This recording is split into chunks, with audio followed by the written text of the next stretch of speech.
A lot of people milling about downtown St. Petersburg for the Firestone Grand Prix of St. Petersburg, the season opener for the Verizon IndyCar Series on a spectacular 70-degree day here in the Sunshine City. Say they get 361 days of sun a year here in St. Pete. So let's show you this 14-turn, 1.8-mile course that they've carved out around the city streets and the features around it through the eyes of some of the drivers who'll compete on it today.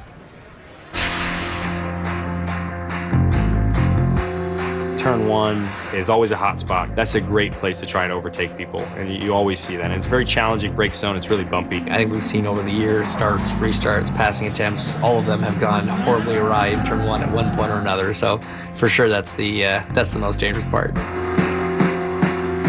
My favorite part of the track is probably turn 4. It's a risk-reward kind of corner where you can really smoke it in there and get some lap time out of it, but it can bite you as well. The toughest part of the track is turn 4 through 9. It's all surrounded by wall. If you make a mistake there, you're going to hit cement. It's super tight, super technical, and every inch of space that you can get at apex is a little bit more speed you can carry. But if you've seen some of the highlights, a lot of guys have crashed in these corners. It's easy to do. Into turn 10, another good passing opportunity there actually. It's a bit bumpy on the brake zone. Good old-fashioned 90-degree street course corner. I really like turn 10 actually. Leading up to the 13, which is the last kind of like long corner. And it's extremely important because you not only can be passed there, but you can pass a lot of people on straightaway. You get tons of understeer in the hairpin. You're trying to just keep the understeer out of the race car, get the thing pointed back on the straightaway, and then fight for traction to get back on that really slippery straightaway and get you across the start-finish line. Albert Whitted Park, Al Lang Stadium, Pioneer Park, the Dolly Museum, First Street, Southeast, Central Avenue, and Weldon Way. Some of the landmarks that comprise the Firestone Grand Prix of St. Petersburg course. They laid the first block to set it up February 22nd. It'll be back to its original use by Thursday. Let's go trackside and get the command to get it started. St. Petersburg race fans, are you ready? It's time for those most famous words in all of sports. From your Tampa Bay Buccaneers, here's wide receiver Vincent Jackson to give the command. Drivers, start your engine!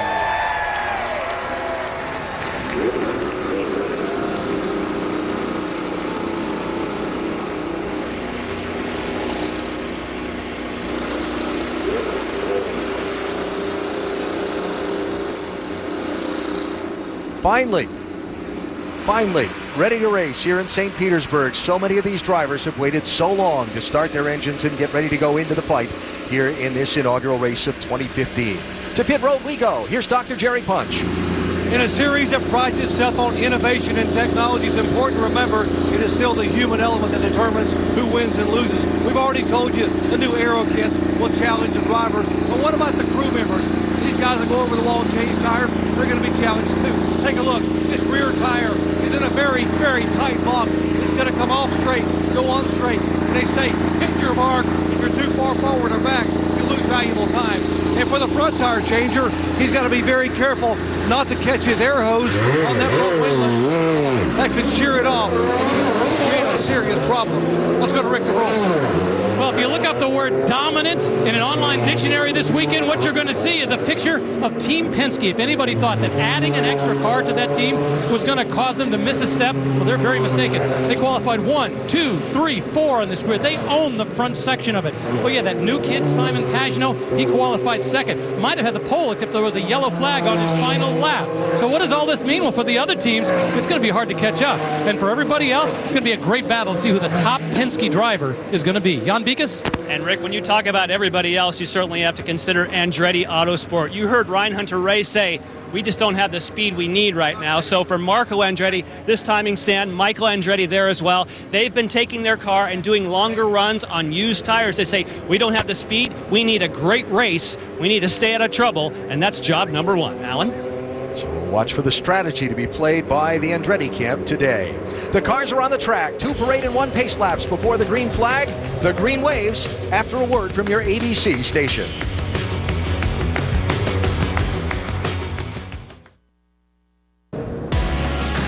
Cars working their way around the course for the Firestone Grand Prix of St. Petersburg, approaching the first green flag of the 2015 Verizon IndyCar Series season.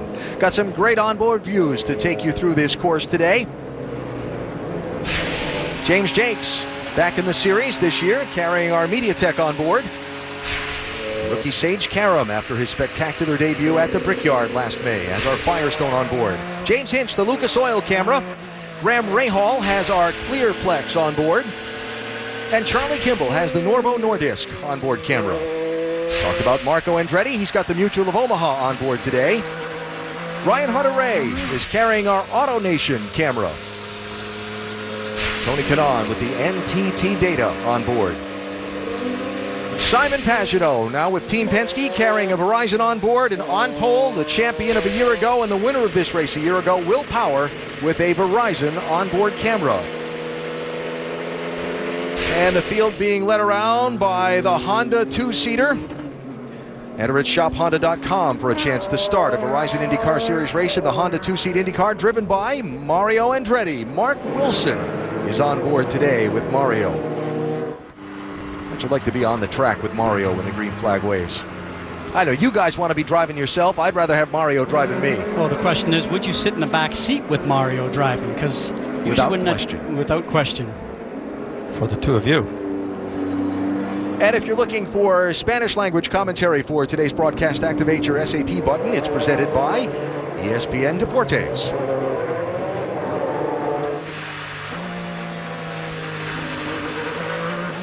So 110 laps is the distance today, 1.8 mile circuit, just a little under 200 miles.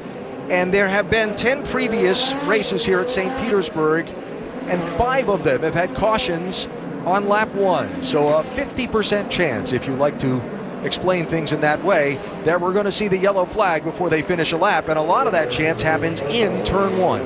It's a very tricky corner, and with the braking distances haven't been shortened here, with all this new downforce they have on the car, I think it's going to be even more difficult to pass her than it was in the past. Well, you can see all the marks on there, and because it's an airport, sometimes people get it wrong. This is the escape road that drivers can come down and get their cars turned around and rejoin into the race. But you obviously don't want to end up there, but I assure you, throughout the day here, we'll probably see somebody down there at some point in time. Here they come. Will Power, the black and white number 1, to driver's right, leading the field to the first green flag of the season. We're underway in St. Pete.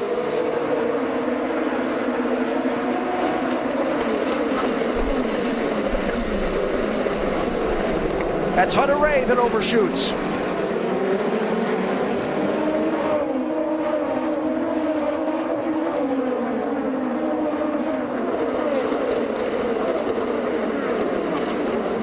They all make it through. A lot of guys trying to take advantage of the start of a race when everybody's packed up to try to get past the car in front.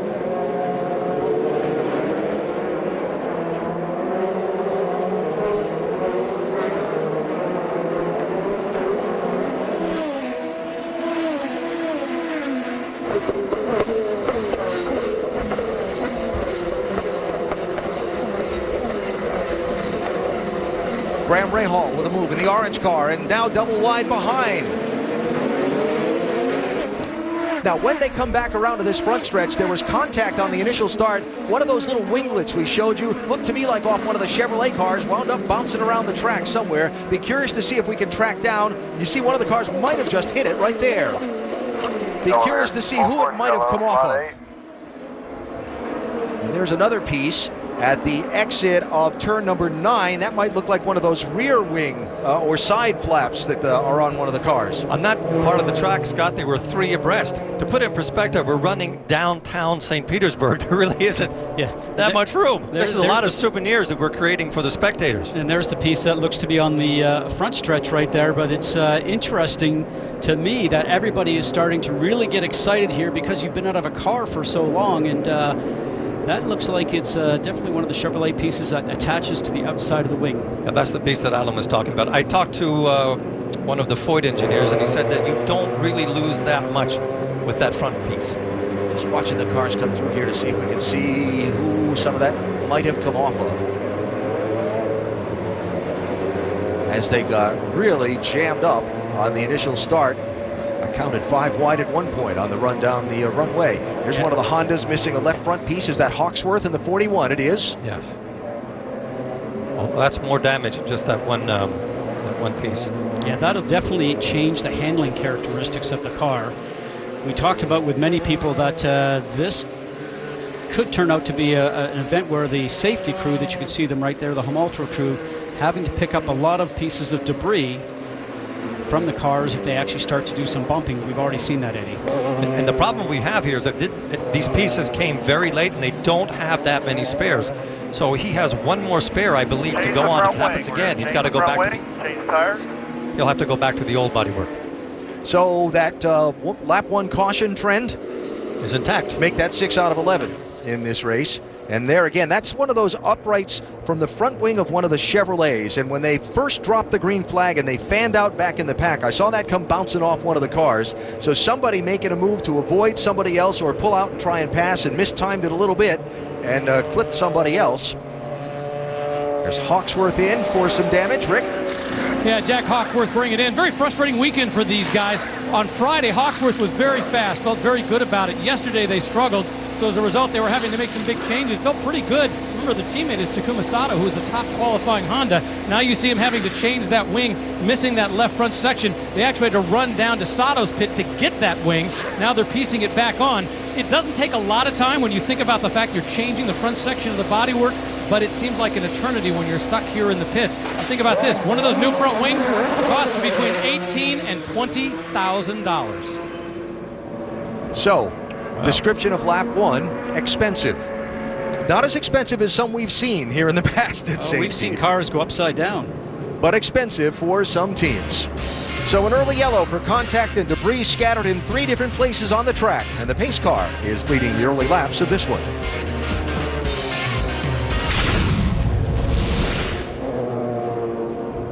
Early caution in the Firestone Grand Prix of St. Petersburg, season opener for the Verizon IndyCar Series. Debris in 3 different places on the track after contact between cars on the initial green flag. Quick reminder about some upcoming motorsports on the ESPN ABC family of networks. The SummitRacing.com NHRA Nationals from Las Vegas can be seen in a couple of weeks. Qualifying April 11th, 6 Eastern ESPN2, with final eliminations on April 12th at 8 Eastern, also on ESPN2. And for the Verizon IndyCar Series, after a week off next week, race 2 is that much anticipated debut in New Orleans at the NOLA Motorsports Park, the Indy Grand Prix of Louisiana, April 12th, 3 Eastern. See that brought to you by our friends over at NBC SN. So getting the 1-to-go signal here, and we'll go back racing after an early 4-lap caution. And to say that there were some bits and pieces scattered around on the opening lap would be a fair assessment. Watch. What happened in the back? Yeah, matter of fact, the car on the right. Is that Filippi? Filippi, I believe. Ends up hitting it. You can see how far this stuff just flies through the air. He really dove down there into turn 1, but there was already some contact because some of the cars in front of him were already hitting some of the debris and knocking it over to the left also. That's another look at the front of that car. He might be missing both of the front winglets.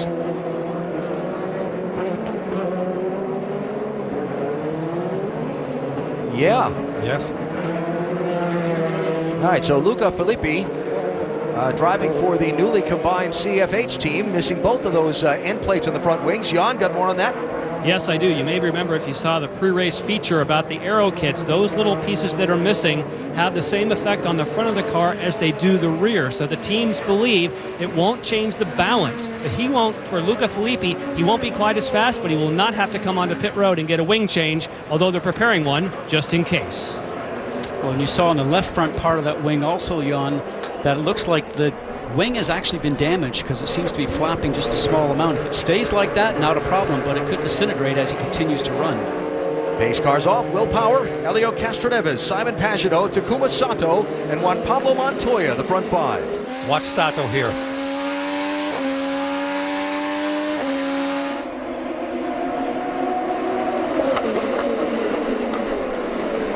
Under attack and gives up a spot to Montoya.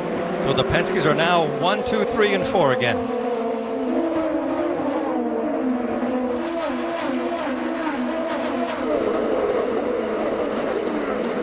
Bourdais with a move to the inside of Kanaan.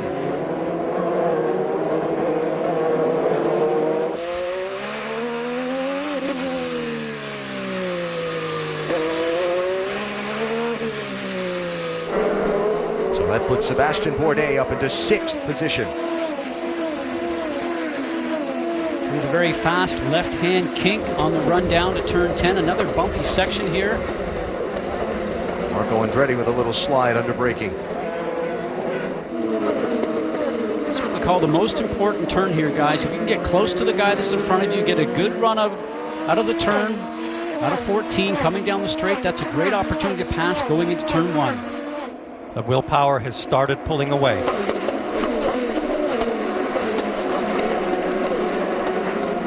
You can see how bumpy it is here for the drivers, especially, whoa, some contact right there. Big move to the inside. That was Stefano Coletti, I believe, trying to make a move.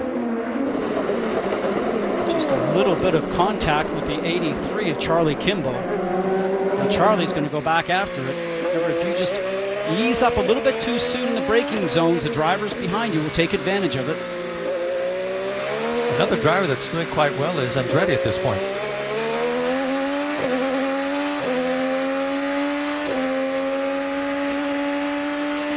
So Ryder Bar, along with Charlie Kimball, you can see how quickly you get going up through here, and we take a left-hand turn on Dan Weldon Way, go through this very fast chicane into turns 13 and 14.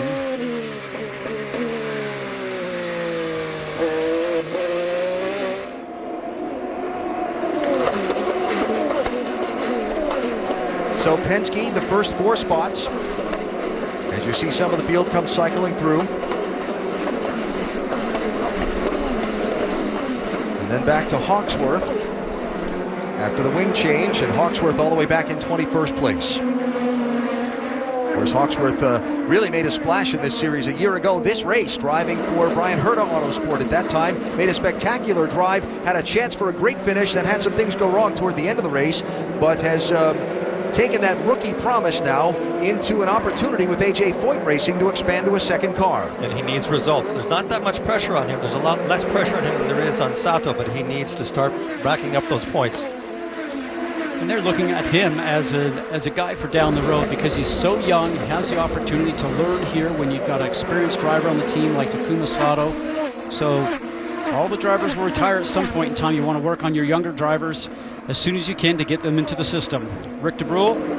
Well, you have to understand that Jack Hawksworth really knows this track well. He won here twice in Pro Mazda. He won here once in Indy Light. If there's a track that a driver has to make up time on, this is where Jack Hawksworth wants to do it. Now, I mentioned the fact that on Friday he was relatively quick and had a horrible Saturday. Originally, they thought something was broken. They ended up managing to dial everything back to where they thought it was supposed to be, similar to a Sato setup, and they were sending him back out with much higher hopes today, but obviously you can see how he's been set back. So Jack Hawksworth running in 21st place, part of a group there, a trio that includes a couple of new guys in new places. Just in front of him is Gabby Chavez in the 98, the 21-year-old, formerly of Columbia, now living in Indianapolis. He has replaced Hawksworth with the Brian Herta Autosport team. And in front of Chavez is James Jakes in the 7th, Sam Schmidt Racing.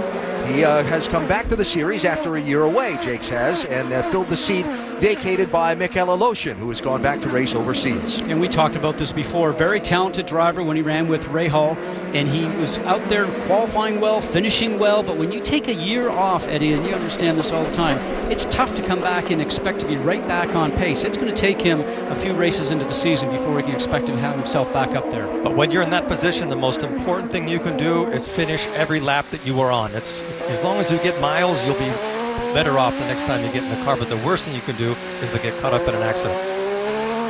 And Power continues to extend his lead over Castroneves. It's now 2.7 seconds. Good little dogfight here. Scott Dixon in the 9 trying to hold off Graham Rahal in the 15. This is for 10th and 11th. Rahal was quite quick in the morning warm-up at noontime today. We'll still call it the morning warm-up, won't we? You won't chastise me for that? But Rahal was running the red tires. New to IndyCar racing, the 2 tire combinations. The black sidewall tires are what they call the primary tire, and the red sidewall tire, the alternate tire, a little bit softer in compound. They'll be faster for a while, but they'll give up more quickly. They're supposed to give up on that last third of your full tank run, but let's remember that Rahal won this race, so if he can get a car under him that is consistent he should be able to work his way up to the front. They're running right behind Marco Andretti in that yellow 27. So that for 9th, 10th, and 11th. Up front, Will Power. Won this race a year ago. Went on to win the series championship for the first time. Won pole on qualifying yesterday afternoon, and he has led every lap so far, but we're still very early in the Grand Prix of St. Petersburg.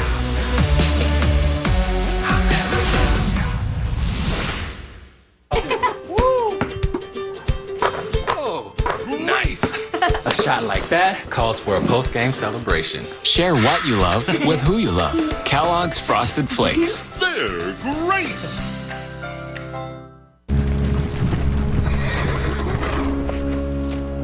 I bring the gift of the Name Your Price tool to help you find a price that fits your budget.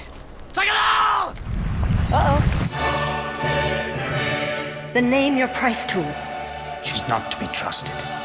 Kill her. It'll save you money. The Name Your Price tool isn't witchcraft. And I didn't turn your daughter into a rooster. She just looks like that. Find the witch! The Name Your Price tool, a dangerously progressive idea. Build Sebastian Vettel's Red Bull Racing World Championship winning car. Unique and radio control ready, complete with a powerful nitro engine. Go online now to buildrb7.com and get your first monthly pack free. Just pay shipping. Discover how you can build and drive this stunning scale model with high quality parts and step-by-step instructions. Go online to buildrb7.com now and start for free. Limited time offer not available in stores. It's been a rip-roaring second season for Marvel's Agents of S.H.I.E.L.D. And now things are about to get real. There's no need for the gun. I can explain. Can't wait. Just tell me who you're working for. A mutiny rises. I didn't want this. And the agents face the ultimate takedown. You need to run. Now. They're coming for you.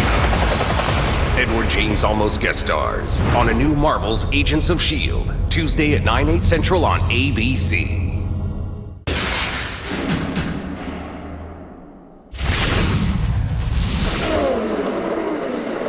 Early in the Firestone Grand Prix of St. Petersburg, season opener for the Verizon IndyCar Series. Downtown St. Petersburg, Florida. Will Power is the race leader. Team Penske cars, 4 entries in the race. They're running 1, 2, 3, and 4. You look at the running order coming across the top of your screen. You're watching the race from 9th on back. Marco Andretti, yellow 27. Scott Dixon, red 9. Graham Rahal, orange 15. 9, 10, and 11.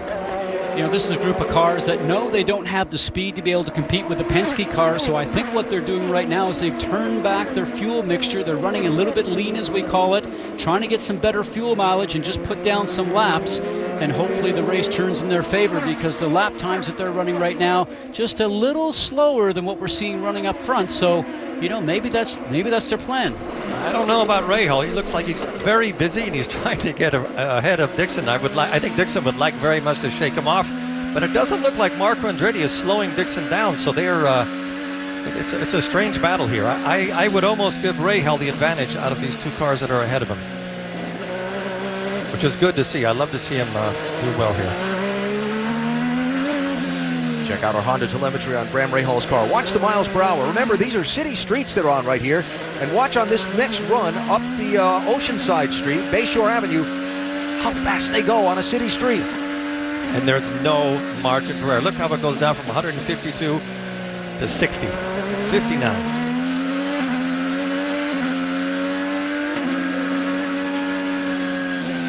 Up along the marina, onto the runway at Albert Whitted Airport.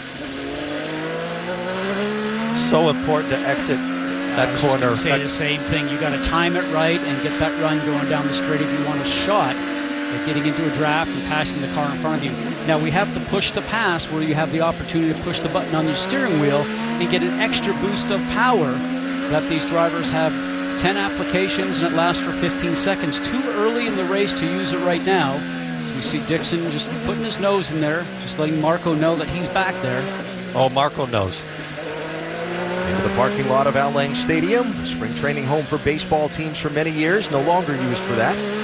Now onto Central and back onto Bayshore.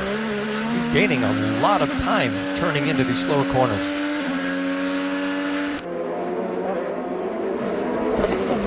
Carlos Huertas has come down pit road. Last year, the first pit stops in this race happened on lap 14.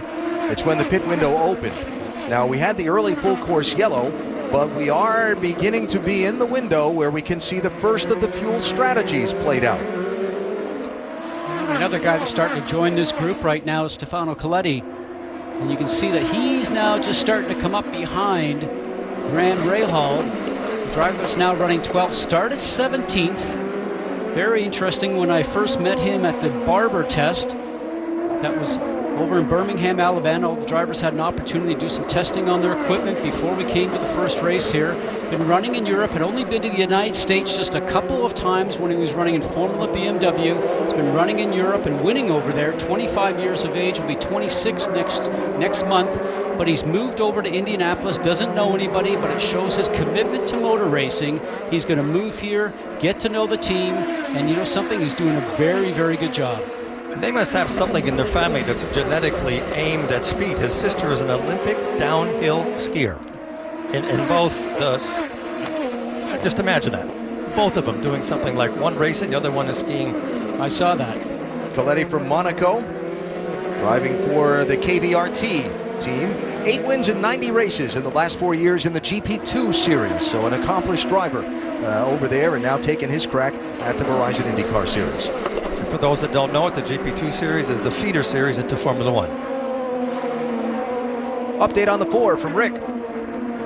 Talk about the fact that his strategy has changed because he's doing well in this race. They were originally going to have him come in about lap 14 for an early pit stop, but as a result, they decided to leave him out there because he's doing so well. Doc?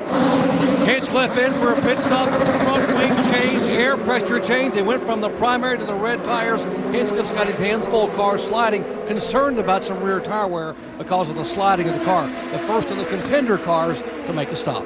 Beginning to see some other teams starting to lay out the tires on the pit lane. Looks like we'll see Sebastian Bourdais in momentarily in the 11. Bourdais running 6th at the moment. Mentioned the tires. I described the tires earlier as a refresher. First race of the new season. Just the button on that rule is you have to run each of the compounds a minimum of 2 laps in the race. So you can run the reds all race, but for one stint, at least for 2 laps, you have to put the primary tires on. Seeing more crews laying out the tires here. So if you consider the fact that Coletti is not on reds, he's doing very well. Here's Ryan Hunter-Reay in. Doc? Ryan Hunter-Reay, the defending Indy 500 winner. Boy, what a handful this car's been all weekend. Andretti, he told me this morning, said we are not where we need to be. We have some serious handling issues, and they made a ride height change this morning, helped a little bit. Now a 4-tire change. He goes to the primary, the black tires, on his first stop. And it was Carlos Munoz who was in behind Hunter-Reay. That was Munoz's crew in the pit lane, not Bourdais, as I said a minute ago.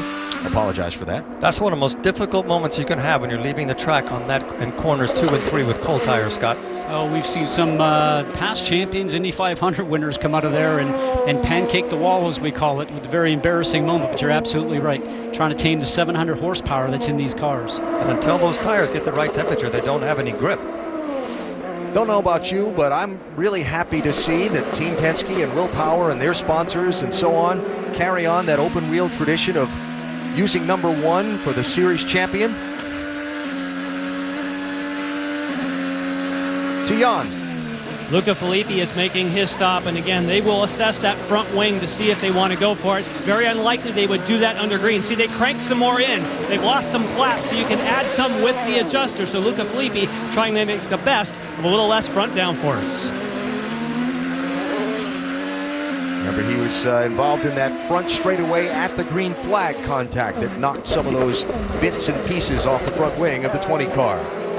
It's still the best fight for position on the racetrack. Marco Andretti separated a little bit, but from Scott Dixon in 10th on back, they're packed up there. Well, Marco's trying just to get a little bit of a run because he knows that pit stops are coming up, so if he can get just a bit of an advantage. He's in the pits. And here he comes right now. He wants to be just ahead of those guys before he gets in. Andretti carrying number 27 this year instead of 25. No wing, 4 tires, full set of fuel.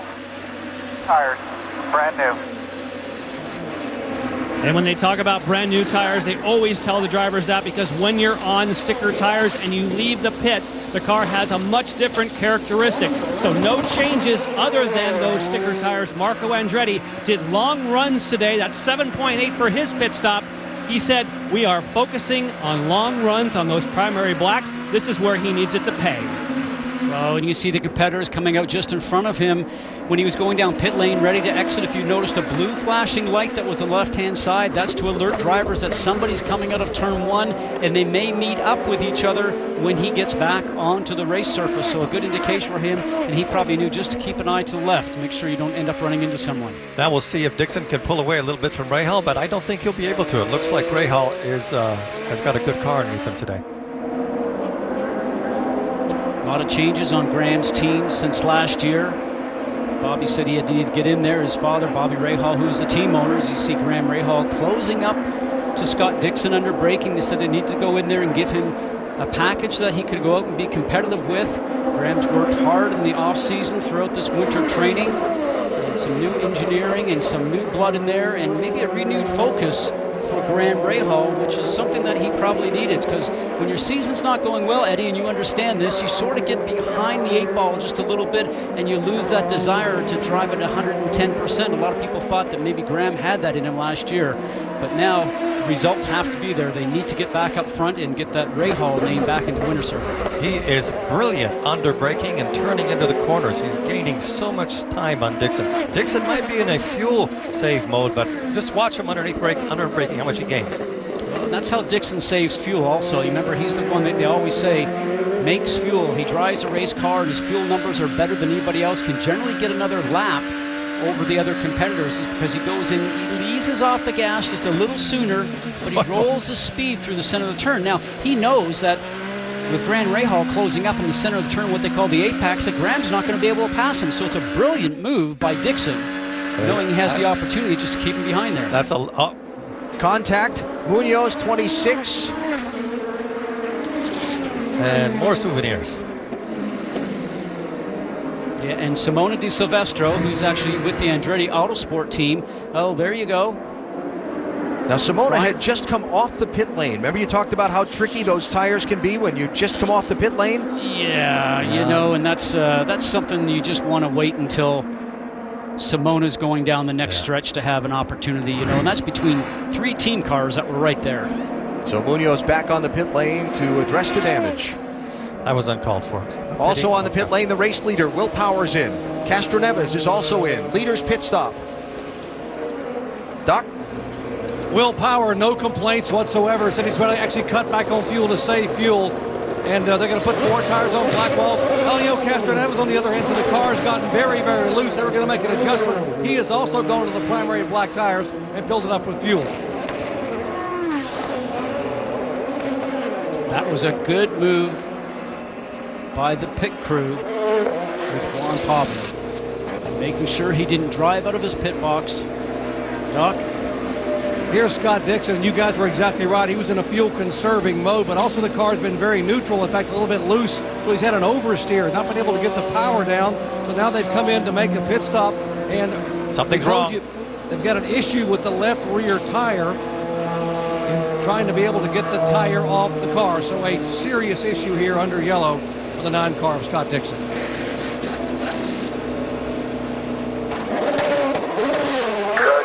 Clear. Well, that's going to cost him a lot of ground, and we'll see how much after the pit stop cycle out.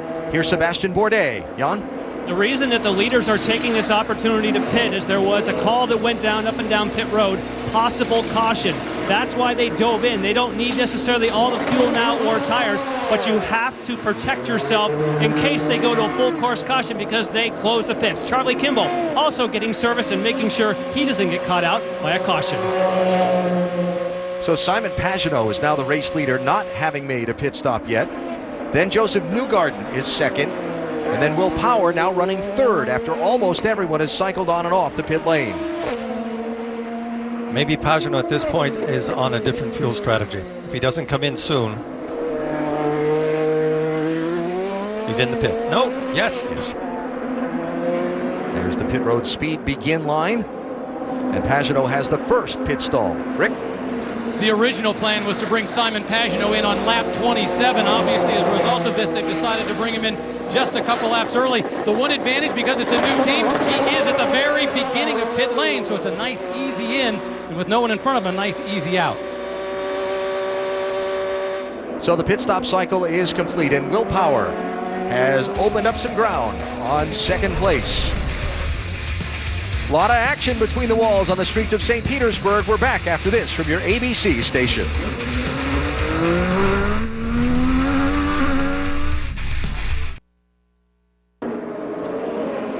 Back live, the Firestone Grand Prix of St. Petersburg has just gone under the yellow flag for the second time, and it's for the same reason as the first. Debris, contact between cars, scattering bits and pieces of wing and bodywork at various points around the course. Any of that will give you a puncture.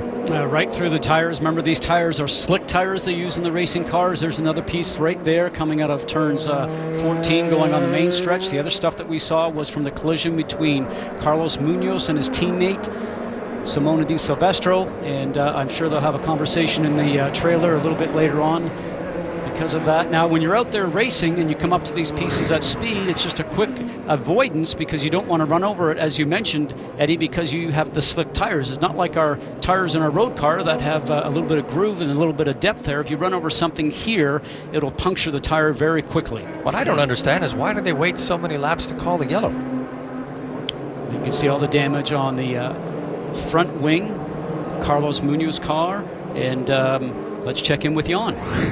And I can answer Eddie's question, of course, speculating, and that is that if there are some pieces of debris on the racetrack and some people make it into pit road and they stop, the stewards will look very carefully about going full course yellow. It closes the pits and puts everybody else completely off of sequence. You could see through those replays, more and more pieces of cars were coming off. They waited as long as they could to give every person an opportunity to pit, then close the pit, because if it ever goes full course caution and you're closed and you haven't pit, you go straight to the back. Thank you. So yellow flag number 2 for debris on the race course. Of course, the top of the screen, the place where the Tampa Bay Rays will play their home games starting in just a couple of weeks. And I have no doubt we'll have plenty of the Rays on our ESPN Major League Baseball coverage throughout the season. So Scott Dixon, we saw him having troubles on the pit stop. He came back out on the racetrack in 22nd place out of 24 cars, 52 seconds behind the leaders. And then the yellow came. Do you want to try and fix something or whatever's wrong with the car? We're talking about it now, Scott. Pits will be closed. We'll get a plan here. Yeah, but the only penalty is to go to the back, which you're already at. Copy that. We're working on a plan here. Scott wants some work done on the car to improve the handling of the car, to get some more speed out of it. And his point was, we can come in there and do this because we're at the back already. And more on the Dixon situation from Doc. Well, the problem originally, Alan, was an air jack failure in the back of the car. That's what left them on pit road all this long. They had to actually get a manual jack and manually jack up the car to get the left and right rear tires off. And, of course, right now there's no way. They don't think they can fix the air jack. They may have to manually jack the car the rest of the race for the next 2 stops. That's one of the problems. Scott's also saying that the brakes may be going away. And the car has had a significant oversteer. He's been saving fuel, and the car would not be able to get the power down because it was spinning up off the corner. So a multitude of problems here early on for Scott Dixon. The only good news, the yellow now will give them a chance to come down pit road and take a look at it. You won't have that much time, Scott, will he? I mean, you can't fix all of that in a race. Well, you know, and I get to think about conversations with Scott before. He said, you know, this is just not a track that's ever been very kind to me, and he's never won here. Finished second, I think, 3 times, if I can recall. But, yeah, not one of your favorite tracks when you have difficulties coming to a facility like this all the time.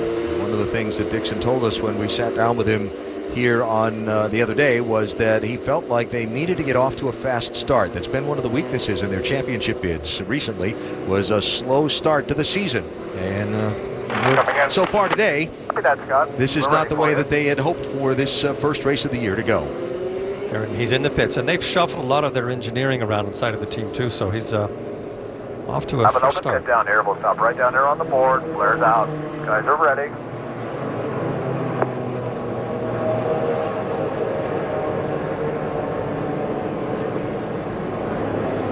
Okay, right on the board for us.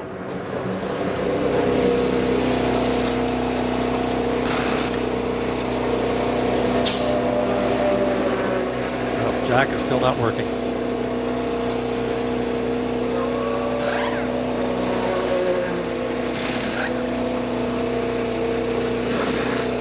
So you see they're going to take out the manual jacks for both the back and front of the car.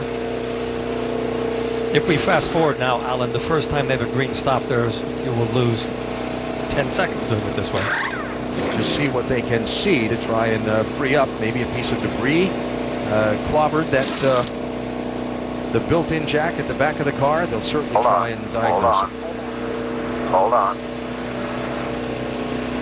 So there's not as much urgency because we're under yellow right now, so they get a chance to take their time, maybe see if there's something that they can repair there for the next time, as you mentioned. So Scott Dixon, former series champion, in trouble in the season opener for 2015. Caution out in the Firestone Grand Prix of St. Petersburg.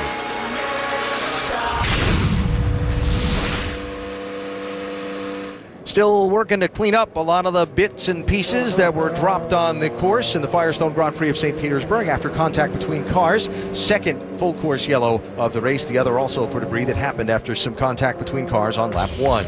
Reminder, the SummitRacing.com NHRA Nationals from Las Vegas can be seen on ESPN2 in a couple of weeks. April 11th, we'll have qualifying runs for you at 6 Eastern Time.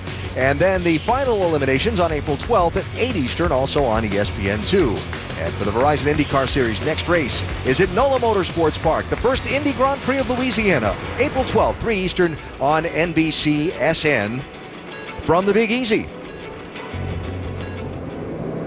As you saw in our side-by-side coverage, they were pushing Carlos Huertas' car back toward the garage area. Rick? Yeah, Carlos Huertas, one of the winners from last year in Houston. This year already out of the race. What put the car out? I think something on the steering column because I couldn't turn properly to the right, so it was getting really difficult to turn to the right. I put a lot of lock on in the car, and it would turn like half of what I wanted, so yeah, that was it. What was it like out there for those opening laps? I mean, a new season, were people respecting body work, or was it just like a regular start and no one cared? Well, like normal. I don't think there's big difference. Obviously, if you touch a little bit, big pieces come out, but very similar. All right, once again, Carlos Huertas, unfortunately, out of the race today. Alan? All right, Rick, thanks. So the 1-to-go signal being shown to the field here. Scott Dixon pitted a second time, and he will be at the tail of the field.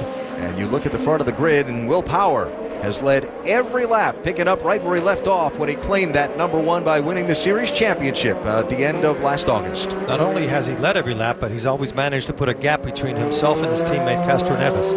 So he has been on a roll ever since he's been here. 6th straight season, Powers led laps in the opening race. Of course, Simon Pagenaud did lead a couple on an exchange of pit stop, but other than that, it's been all Will Power. There is Helio Castroneves running second in the 3. Getting a little warm up on the tires for this restart. And Foyt's car is running third with Hawksworth. Now, Jack Hawksworth did not pit under this yellow flag when everyone else did. Remember, Hawksworth had the damage to the front wing earlier on the 41 and made a pit stop now 27 laps ago. He'll be in soon. Rick? Interesting, they were good. They had tires out there. They were ready and set up, but they decided they wanted to leave them out a little bit longer. The one interesting thing that Hawksworth has been saying on the radio is he doesn't think the red tires do as well as the black tires. He's saying he thinks he's giving away with the red tires. He wants to get back to the blacks as soon as possible.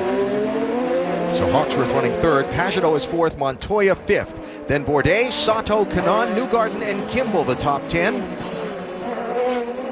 And here they come toward the final corner and the restart. Let's watch.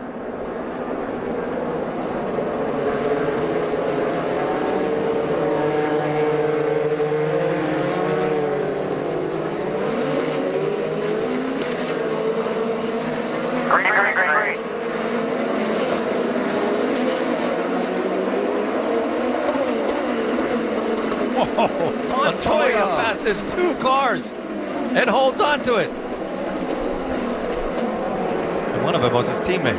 I think that was definitely use of the push to pass, the button on the steering wheel to give you a little bit of extra horsepower. He took advantage of it because everybody's all clustered together. Here comes Tony Kanaan rifling up the inside, doing a very nice job as you would expect him to do because he's the master of that on restarts. He is definitely the first lap king. Boys, this track is not wide enough to go around 2 abreast in some of these turns. And they're still doing it. Joseph Newgarden in the 67 car.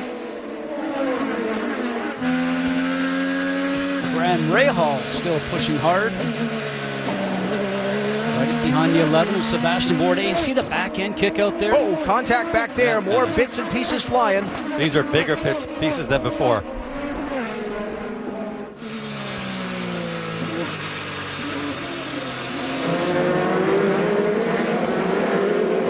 Yellow flag for debris.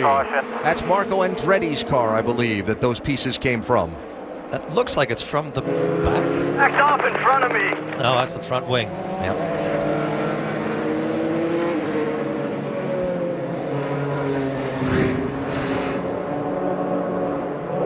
He's wagging the tail. His foot was on the gas. And he was trying to get around. No, he hasn't done it yet. Like he was trying to get around Chavez, and he just maybe misjudged the space, or Chavez lifted off and he clipped him. Watch the car on his left here. That's Andretti just in front. Yeah, he clipped him on the way past. A little mistiming on Marco Andretti's part. So third yellow flag of the race, and that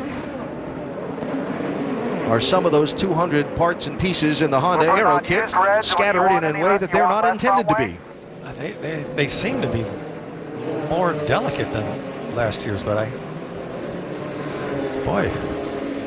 That is a Honda-powered car, and they have talked about that. There's so many winglets on these Honda cars that putting a lot of pressure on the main plane of the wing, the big, large piece that goes from one side of the car to the other. So I'm just wondering if those pieces themselves are just flexing a fair amount and being a little bit more brittle.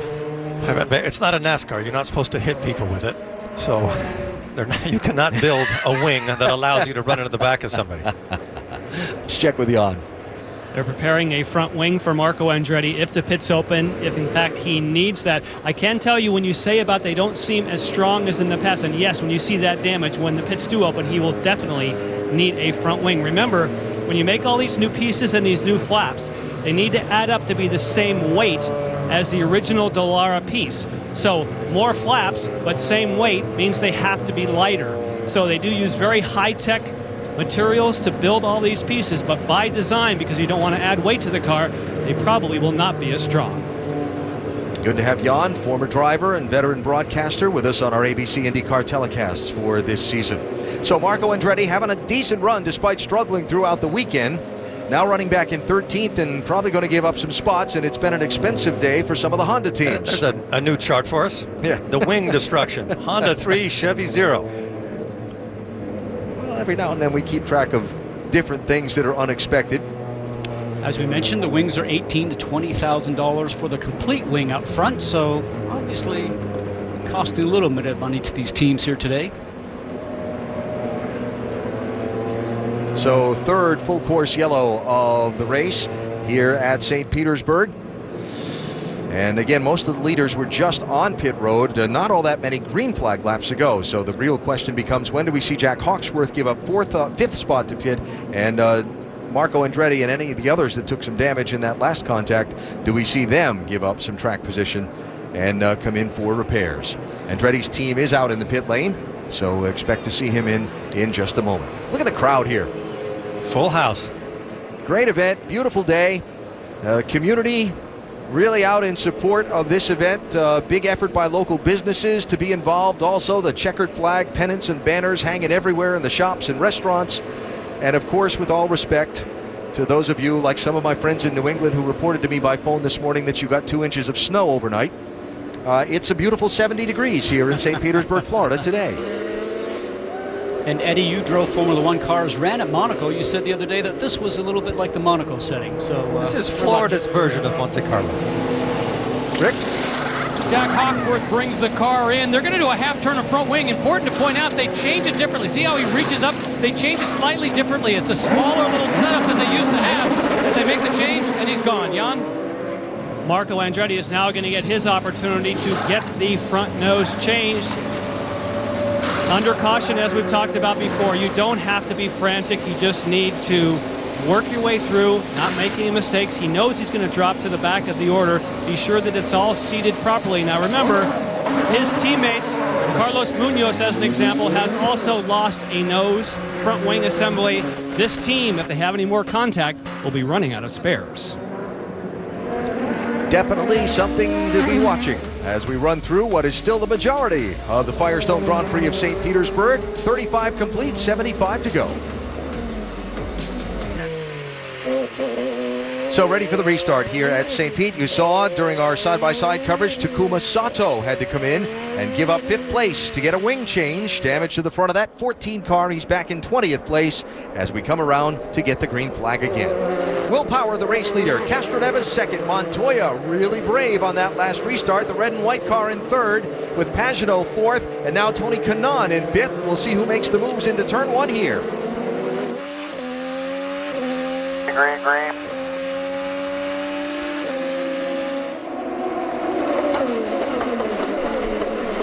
Penske, 1, 2, 3, 4.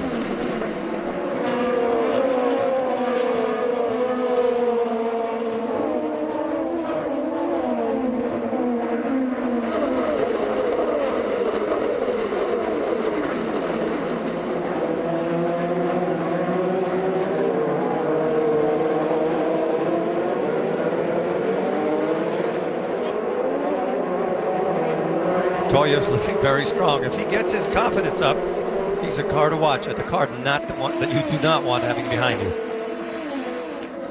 Remember a year ago, Juan Pablo Montoya, in the words of his team owner Roger Penske, was a frustrated duck trying to figure out the cars and the way that they've changed since he last drove open wheel cars. But after finishing last season with 3 straight top 5 finishes, Roger says Juan Pablo has entered this season full of confidence and he's going to be hard to handle. This is not the same Montoya we saw last year. He has every intention of getting past Helio Castroneves. More on Montoya from Doc.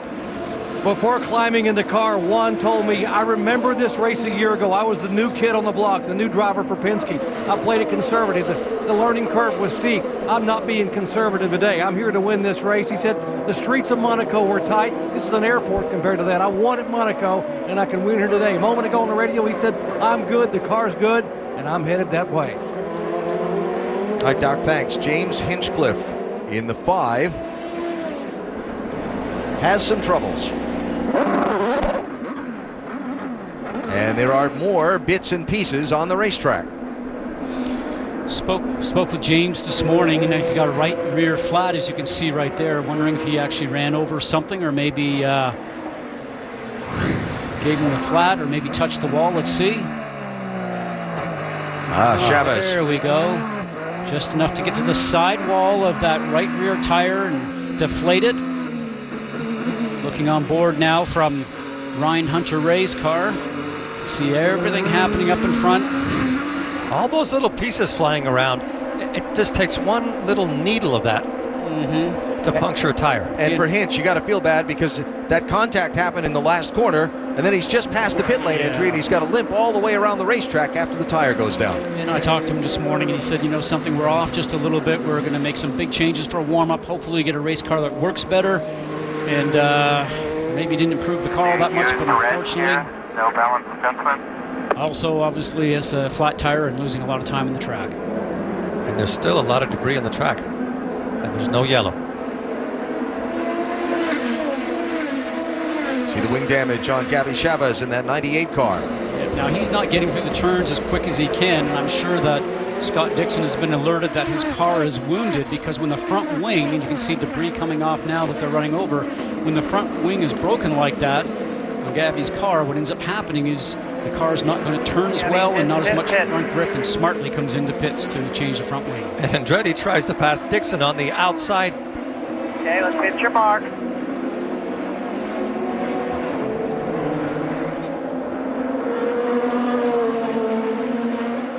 Which one to look at? Couple of them side by side here into turn 1. That is Coletti 4 passing James Jakes in the 7. And then behind them, trying to fight his way back up through some of the traffic, Jack Hawksworth, Marco Andretti, and Scott Dixon. Remember, all 3 have had their troubles at various points in this race that sent them to the back of the field. I would keep my eye on Marco Andretti because he was running well before he had that problem, and he is really good at traffic. And he's probably really mad right now, too. Yeah, that extra bonus for us is that he's probably very angry right now.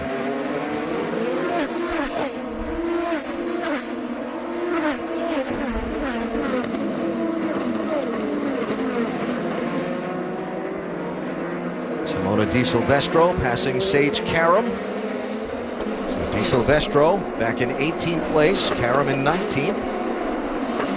And Carlos Munoz with a look inside, but not able to stay inside of James Jakes. Jakes in the 7. And Munoz in the green and white car, and Scott Dixon right behind them in his familiar red colors.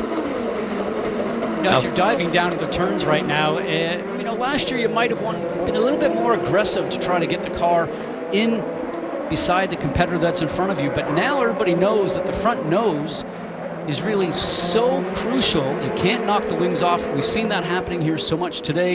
You can't go in there and maybe do little bumper cars like you did last year, Eddie. So, and then if you add the fact that you have so much more downforce and you can brake later, there's less braking distance. So there's not that much time for both drivers to adjust their positions as they go in. That's why you see a lot of these noses flying off. Yeah, and I want to play devil's advocate with you here for a second, my friend, Mr. Goodyear.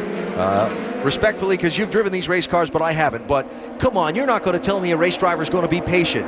He sees the possible opportunity to stick the nose in there on someone. He's going for it, right? That's his nature. Absolutely going to do it, but maybe going around the outside as we're watching here right now might be more the answer instead of risking your front wing. But, I think at this point in the race, you're going to go, okay, maybe I'll try next lap when I have an opportunity to be up beside the car just a little bit more. I agree with you, Alan. In the last 5 laps, that's what it's going to be all about. We've seen some pretty interesting moves and some pretty interesting contact in this one for sure. Out of this group of 4 cars, I would say Marco Andretti is the quickest. Love this look. You can see how narrow it is here between the walls. And Eddie, you and I have driven on these courses before. Remember, this is not a race track. Here goes Dixon. Sorry. Here goes Dixon in a really difficult spot. Yeah, very difficult. Sorry, Scott. But just to add to this, this is city street, so there's a crown in the road to allow the water to drain off on both sides. So every time you go through that back section, turns 8 and 9, you're going up the crown, down the other side of the crown. You got to catch the car before it hits the wall. All that has to happen with you making sure you don't touch the wall. I think Andretti might tuck in behind. There we go.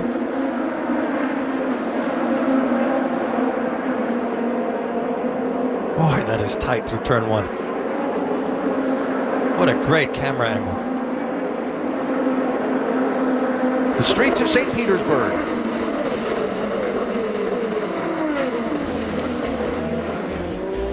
Pretty good racing. A little bit back in the pack while Will Power is doing a lot of leading up front. We're back after this from your ABC station. Beautiful day for a sail on Tampa Bay. And right adjacent to the waters where that beautiful boat's having a cruise. The Firestone Grand Prix of St. Petersburg through the streets of downtown being led by Will Power. Power's led all but 2 laps of the 46 we've completed in the race. It's a Penske 1, 2, 3, 4 and a car off. Is that James Jakes in the 7? It is. Who has been struggling. And people have been working to get around him. And now it looks like there's been some contact between Simona Di Silvestro and James Jakes that has caused damage to Di Silvestro's car and left Jakes by the side of the road.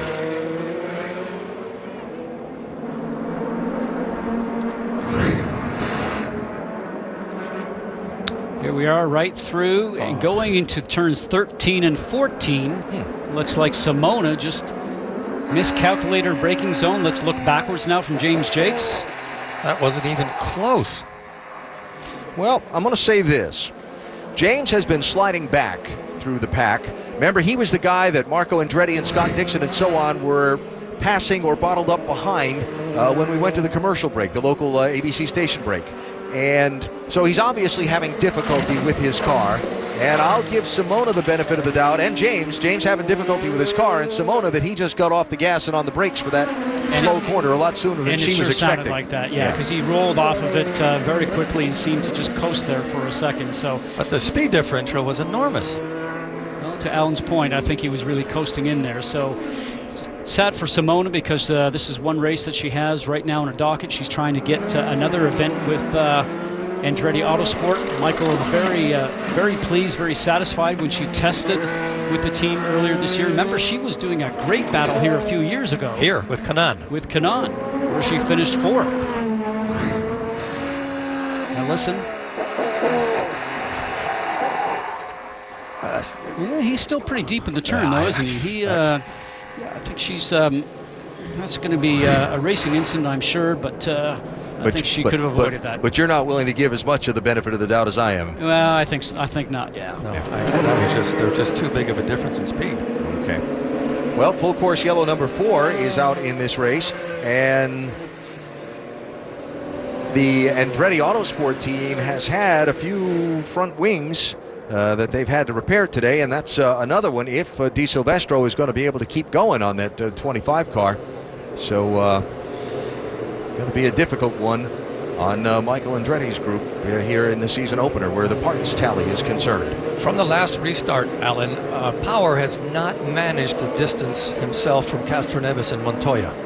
Pit stops here for the race leaders. Rick? Simon Pagenaud brings the car in, the first of them because he's so far down. They decide to go with red tires specifically because they think it's going to help him on the restarts. He hasn't had great restarts yet. Hopefully this will do the trick.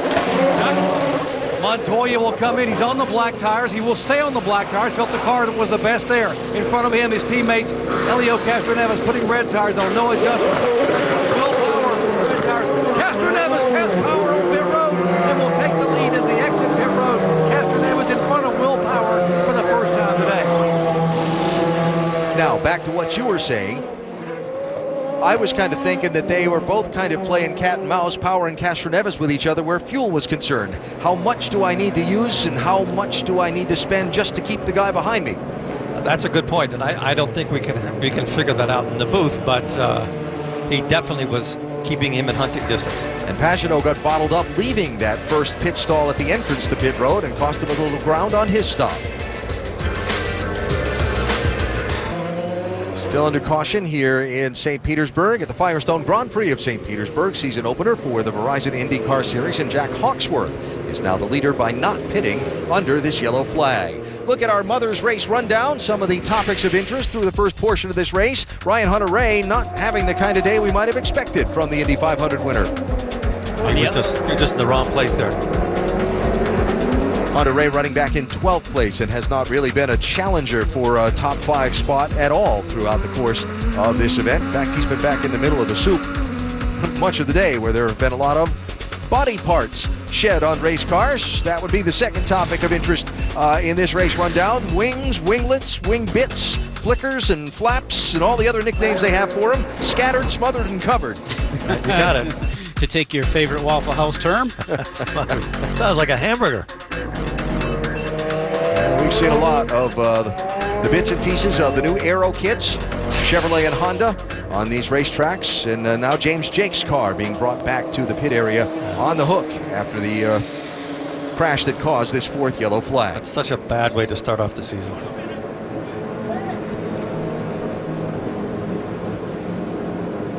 Now, there were a lot of close calls on pit road under this last set of stops. I mentioned Simon Pagenaud. They held him to get his car full of fuel, and by the time he left, he got caught up in some traffic. And Graham Rahal also in the middle of that same jam up in traffic on the pit lane.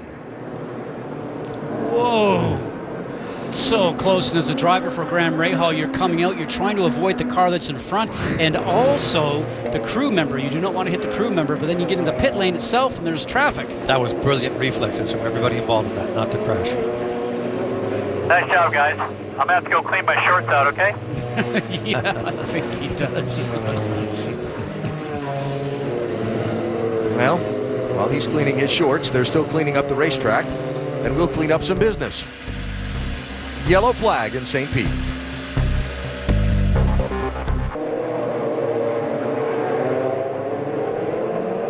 If you win, you'll leave as a legend. Hunter-Reay almost clips the grass. He did it. What a gutsy move. 3 to go, 3 to go. What a pass. Castroneves the leader. Ryan Hunter-Reay to the outside of checkered flag. Ryan Hunter-Reay wins the Indianapolis 500. Less than 60 days away, and can't wait for the 99th running of the greatest spectacle in racing. And the Verizon IndyCar Series kicking off its season. Our ABC coverage beginning the build-up to the 500 with the Firestone Grand Prix of St. Petersburg today from here in sunny Florida. Wrapping up the fourth caution of the race. Shuffle in the running order. Jack Hawksworth and Sage Karam didn't pit. They're first and second in the 41 and 8. Then Helio Castroneves getting off pit road ahead of Will Power, who's dominated the race. Castroneves third, Power fourth, Montoya fifth. And here comes the green flag. Green, green.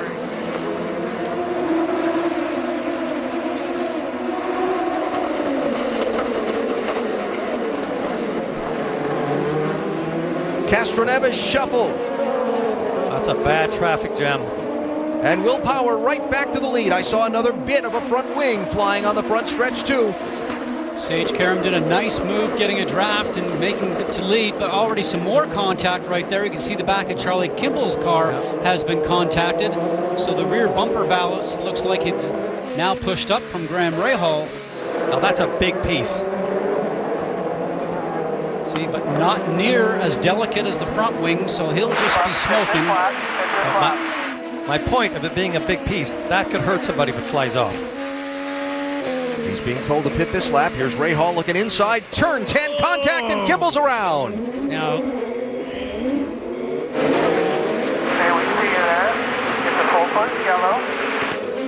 you know, for Graham, you got to know that he's coming in the pit lane. And you have the opportunity to make an easy pass here instead of sticking your nose in there. I know he thinks that maybe Charlie's not going to be able to go underneath the brakes as well because his car is damaged, but sometimes patience with the race maybe not even being halfway through here, or just about halfway, doesn't need to be done like that. So that was an eventful lap. Started with two drivers who didn't pit being swarmed on the front stretch into turn one. Will Power cycles back to the lead. Castroneves is shuffled back to sixth. Then this on the run down to turn four. Well, the contact comes from the 22. Simon Pagenaud. Hit my front wing. Hit my front wing.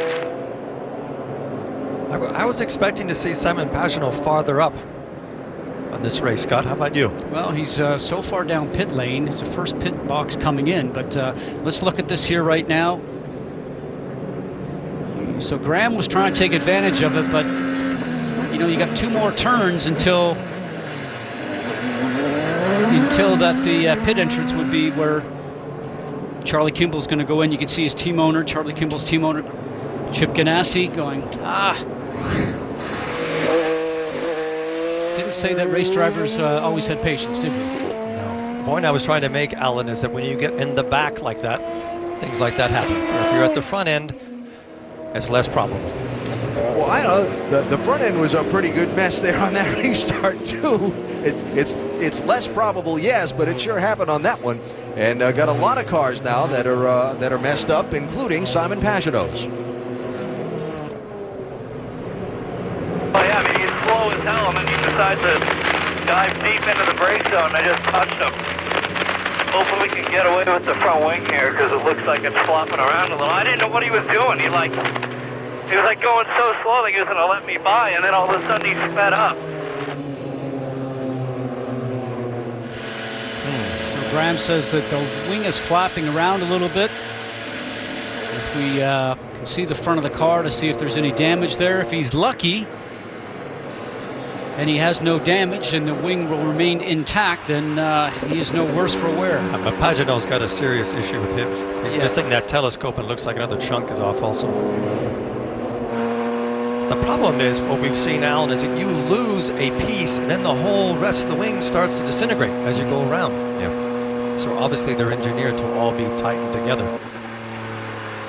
Well, Simon Pagenaud running in the front group for much of the day, but again, he has that first pit stall by his team being a new one and not having any entrant points from last season. They basically had the last pit stall from turn one forward, so he's at the first pit at pit entry. We saw him get jammed up there when his team had to wait on fuel, and he got out, got caught up with Graham Rahal and Charlie Kimball and all the others, and then on the big restart jam down to turn four, had the contact with Kimball, and the whole chain of events that led to Kimball winding up in the tires.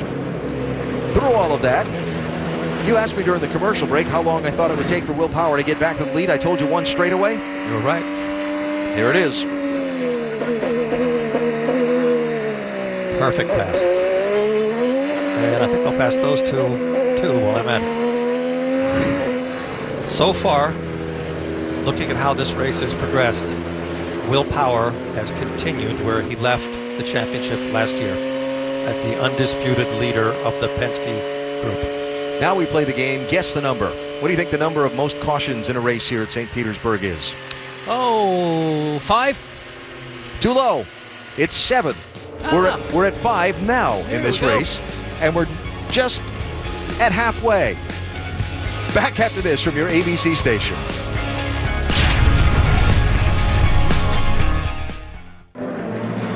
The Firestone Grand Prix of St. Petersburg for the Verizon IndyCar Series along the shores of Tampa Bay.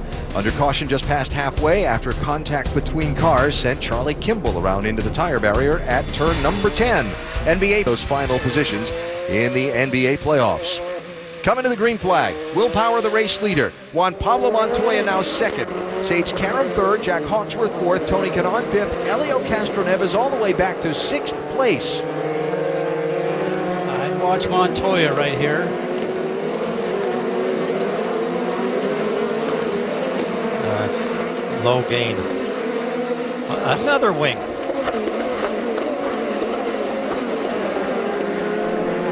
That was Hawksworth going around number 8 of Sage Karam. Right when he was pulling out, he clipped the back of the car and lost a piece of the wing. Well, I think also Sage also moved over a second time to try to stop the progress.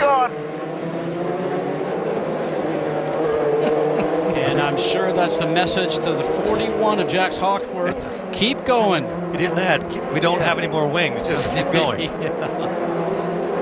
I'm running down to the auto parts store to get some more parts.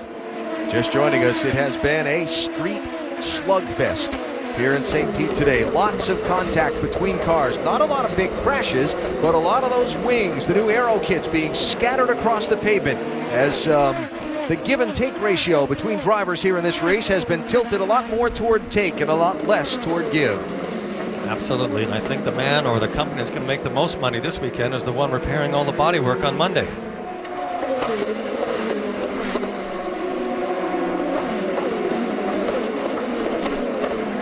The 3 of Castroneves, who you saw got shuffled back. And let's look at the broken wings right now. Honda up to 7. Chevy just 1 so far. 3 of those Honda have been for Andretti Autosport. I love those. Oh, that's a great chart.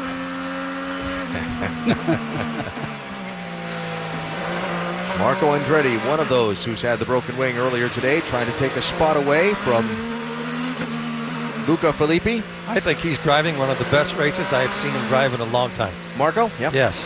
He's right on it. He never gives up, and he keeps attacking anything that's in front of him. He's like a rabid dog.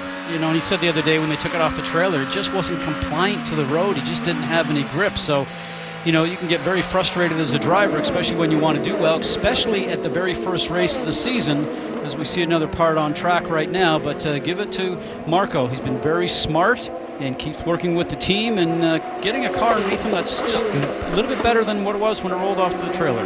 See the stripe flag from the starter stand showing that the oil or debris on the track, that's that end plate off the 41 of Hawksworth that came out in the contact with Sage Karam.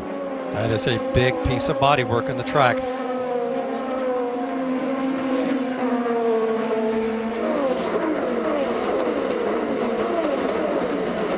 Let's see how Marco handles this bit of traffic. You know, the one thing, guys, with all the yellows that we've had here, we probably have a lot of relieved drivers actually in the cockpit, because a lot of them were worried, as we mentioned at the beginning of the show, about how tough these cars were to drive around this course because of the added downforce with these new aero kits.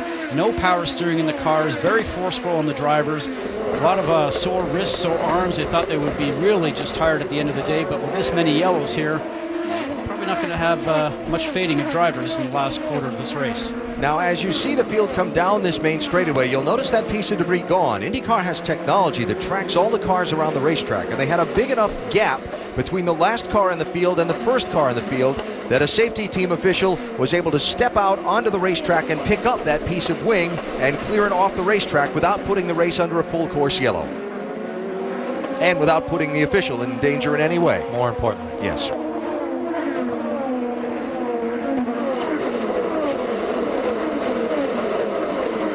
Bourdais 11, Hunter Ray, the yellow 28. This is for 9th and 10th. Right behind Simon Pagenaud. And there is Graham Rahal up in 7th at the head end of this group. Jan? Graham Rahal, with that incident that we saw with Charlie Kimball, there was a call across race control that incident is being reviewed. We have still not heard as to whether there'll be a penalty for Graham Rahal, but I can tell you for Simona Di Silvestro, with her contact a couple of corners later, she just had to do a drive-through just now, so they may be working their way up to Rahal. He's not clean yet as he goes for a move. Trying to get around Sage Karam in the 8. And may I add, his front wing is flopping all over the place, so it's not handling right as it should be. I'll give it to Graham. Look at that, on the right-hand side. Great move, great determination, great timing to come out of 13 and 14 and make the pass perfectly. But I will also say I've seen a few times here with Sage Karam, he continues to move across the road, and I'm sure officials are going to start looking at his way of driving here. Officials have looked at the Graham Rahal incident. He will get a pass-through penalty for avoidable contact. So despite the move to get around Karam there, you should see the 15 coming through the pit lane shortly, which is going to take Graham from 6th place back into the field. Good call, I think. Well, I understand it is a good call because we talked about it before. Should have waited until Charlie Kimball was coming in the pit lane. They're calling you for avoidable contact and drive-through penalty. We're arguing with them right now. We clearly don't think that was your issue. Well, he's been advised. We'll see what happens. Pagenaud working on Karam. And again, Pagenaud missing that upright on the right front wing of his Chevy. And let's remember that Karam had an accident in testing before this race and hurt his wrist, so he's not 100% today. That's a great point, Eddie, especially at a course like here where it's so punishing on your body anyways, coming up through the steering wheel and then into your wrist, because when you're going over this bumpy circuit, and he does have a brace on his hand that he is wearing, and I asked him the other day about it. He says, you know, when I'm in the car, I don't feel the pain, but when I get out of the car, it's really, really bad. Those sort of things happen as a whisper of pain in the beginning, and by the end of the race, they're screaming at you. Watch Pagenaud at work here.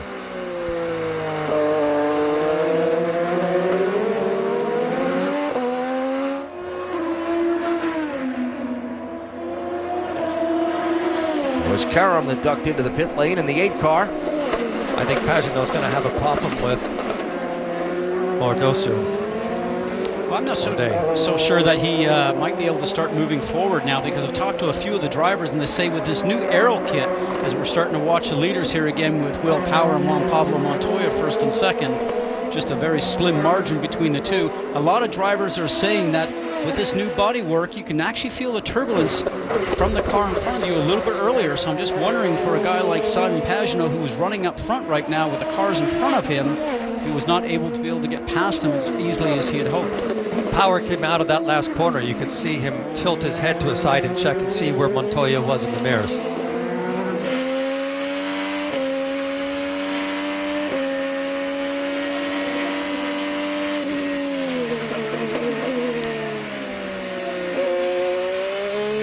Watch the miles per hour gain here. Up towards turn 4. Graham Rahal serving the drive-through penalty for the avoidable contact on the left. Shame, one of his best races here he's had in a long, long time, having to serve the penalty. Watch the steering in your left-hand side of the screen for Will Power.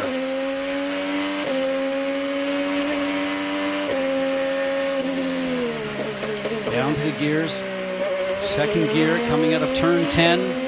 Using the paddle shifters on the front of the steering wheel. A look from Will Power's Verizon-sponsored car, and a reminder to download the IndyCar 15 mobile app to get live streams from in-car cameras and more from Verizon.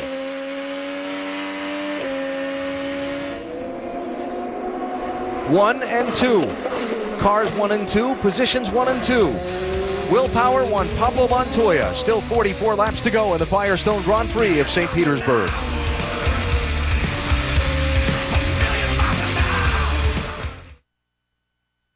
I'd skied there before. I was lost, and my kids could tell. I forgot a map. So I got out my phone. I have Verizon. I don't. So I found us on the trail map and took the only easy way down. It wouldn't load. So I made a left turn into a double black diamond. I have never felt closer to them. I'd never felt more terrified. My son said thank you. My daughter fell into a creek. I'm not popular. Join us and save without settling. Verizon. Build Ayrton Senna's World Championship winning car. Go online now to buildsenna'smclaren.com and get your first monthly pack free. Discover how you can build this stunning scale model of the legendary Honda McLaren. Each month, receive a build guide with high-quality parts recreated to the original spec and a fascinating magazine celebrating the life of a sporting icon. Go online now to buildsenna'smclaren.com and start for free today. Holy cats! Has anybody else been experiencing a snail infestation? No? I'll tell you later. Polygons. Without them, no shapes. Without shapes, our world has no form. But you can use the polygonal search tool on thenewapartments.com to define the area in which you want to find your next apartment. Here, what if I lived in that area? Ooh, interesting. Change your apartment, change the world. Last year, Quicken Loans paid a year's worth of mortgages for every hole-in-one at a PGA Tour event 17 times.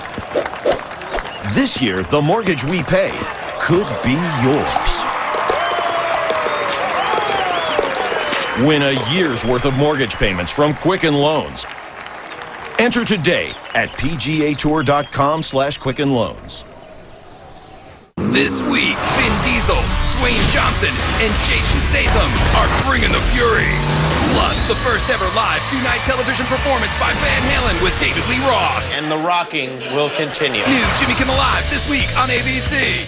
Tuesday, a mutiny rises. Just tell me who you're working for. And the agents face the ultimate takedown. You need to run. Now, they're coming for you. New Marvel's Agents of S.H.I.E.L.D. Tuesday on ABC.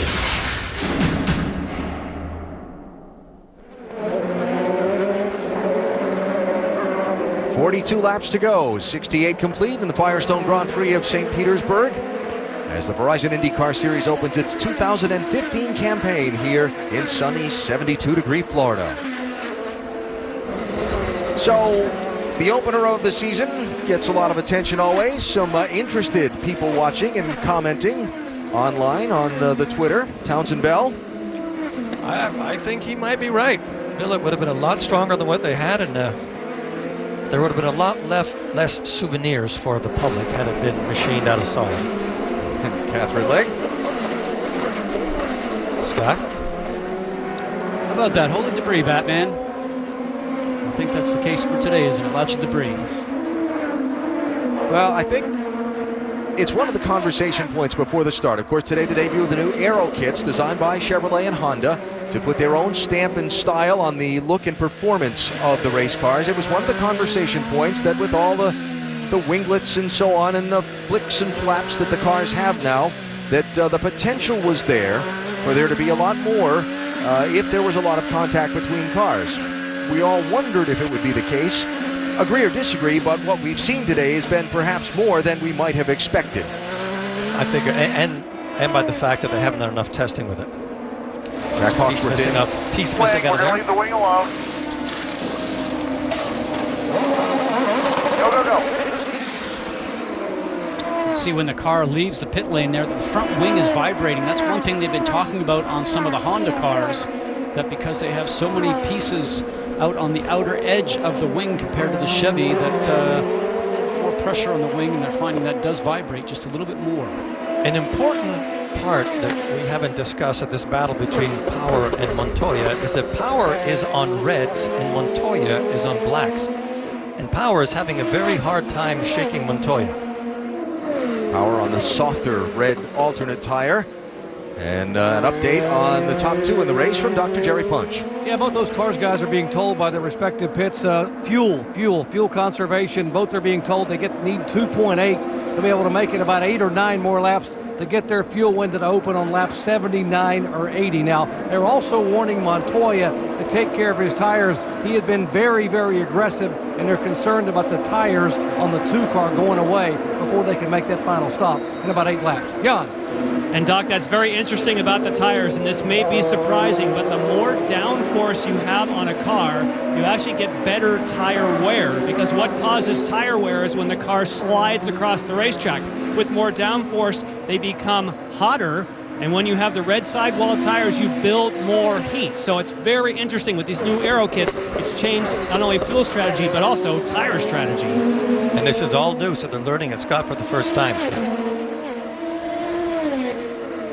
Been a lot of conversation about the Penske teammates with the addition of Simon Pagenaud to the team, and talking with all of the drivers there. Each one of them discussed how their driving styles compare and contrast, and the addition of another data point and so on. But every one of them said, without being prompted, how differently Juan Pablo Montoya's driving style is from most everybody else on the team. You watch Will Power here from behind the wheel. Smooth and calculated, I guess we will call that, and all the drivers drive the cars very differently and hard into the turn.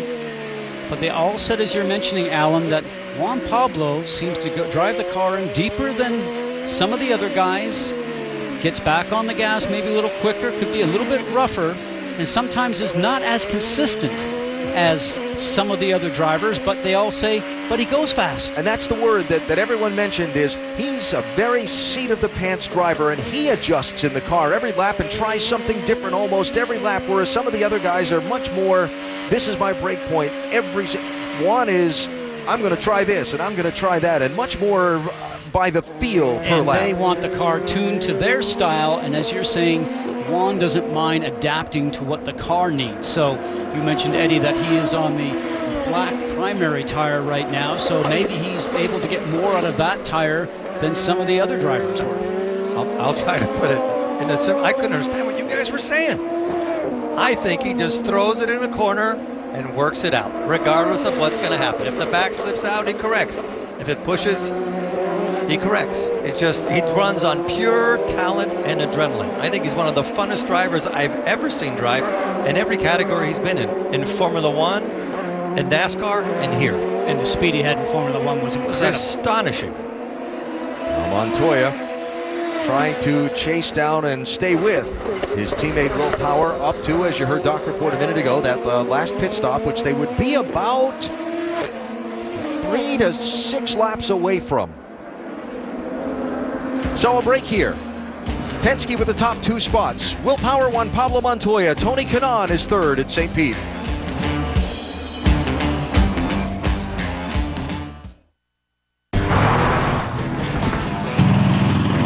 If your tires aren't working as hard as you are, then they're not working hard enough. Durable, dependable Firestone tires. Whatever you drive, drive a Firestone. Yellow clouded headlights. They're unsightly and potentially dangerous. Mother's New Lens Headlight Renewal Kit uses patented Powerball technology to restore clarity and protect from future damage. It's easier, faster, better. For severe damage, the New Lens Kit now includes power sanding discs. No more sanding by hand. Here's an actual headlight surface before and after restoration. Damage like that can't just be wiped away or covered up. You need the right product. Mother's New Lens Headlight Renewal Kit. I'm MMA champ Chuck Liddell, and I stop things. People. Problems. Anything that moves. Just like Duralast brakes. They stop anything! Hey, if you use anything else, you should stop. Duralast. Proven tough. Get in the zone. AutoZone.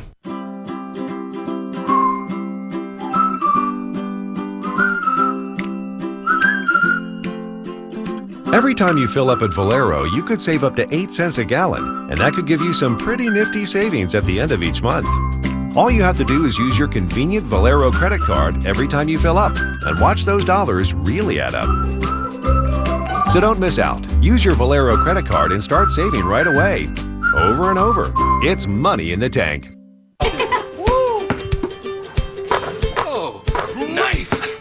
shot like that calls for a post-game celebration. Share what you love with who you love. Kellogg's Frosted Flakes. They're great!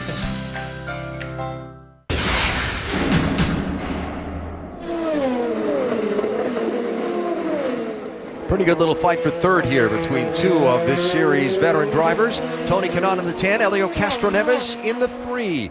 Fighting for that final position on the podium here with 33 laps to go. Make it 34 laps to go, beg your pardon, in St. Pete. And they are 12 seconds behind Power and Montoya, but they're doing exactly the same lap times. Kanaan driving for Ganassi Racing. We ride with him.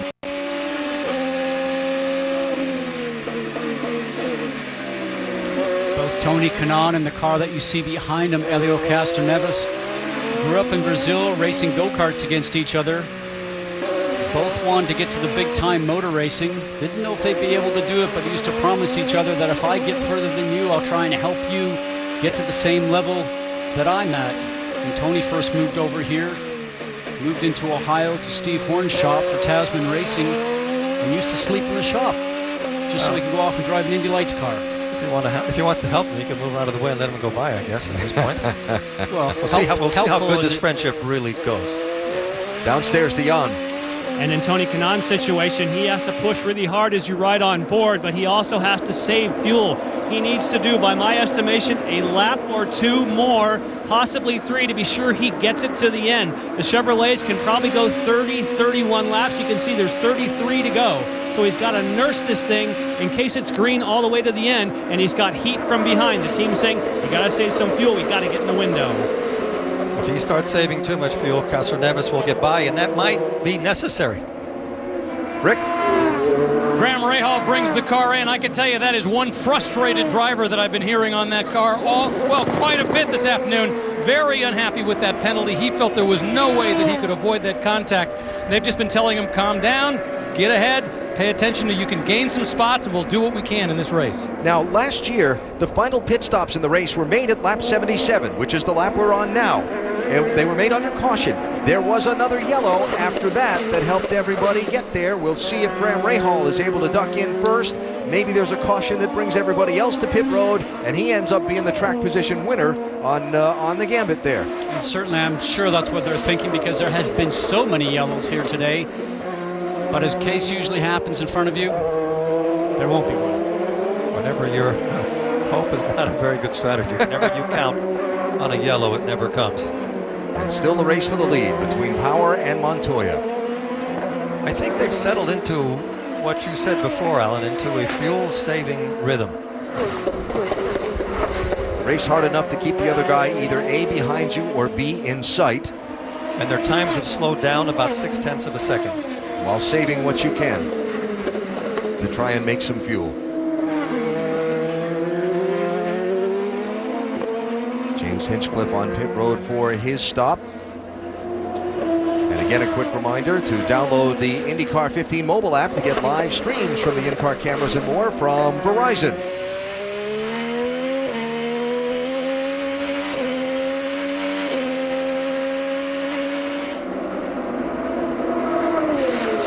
These two have 13 seconds on Tony Kanaan and Helio Castroneves. Simon Pagenaud still running 5th despite the damage to the right front wing. Ryan Hunter-Reay worked his way back into the top 10 after falling to 17th on the first lap. Doc? And they battled an amazing understeer for much of the weekend. Couldn't get the rear of the car stable on Friday. Got it fixed. Had a huge understeer yesterday this morning. In spite of that, had trouble getting the car to turn in turn 1. They have been able to salvage possibly a top 5 finish. Final pit stop for Ryan Hunter-Reay. He's away.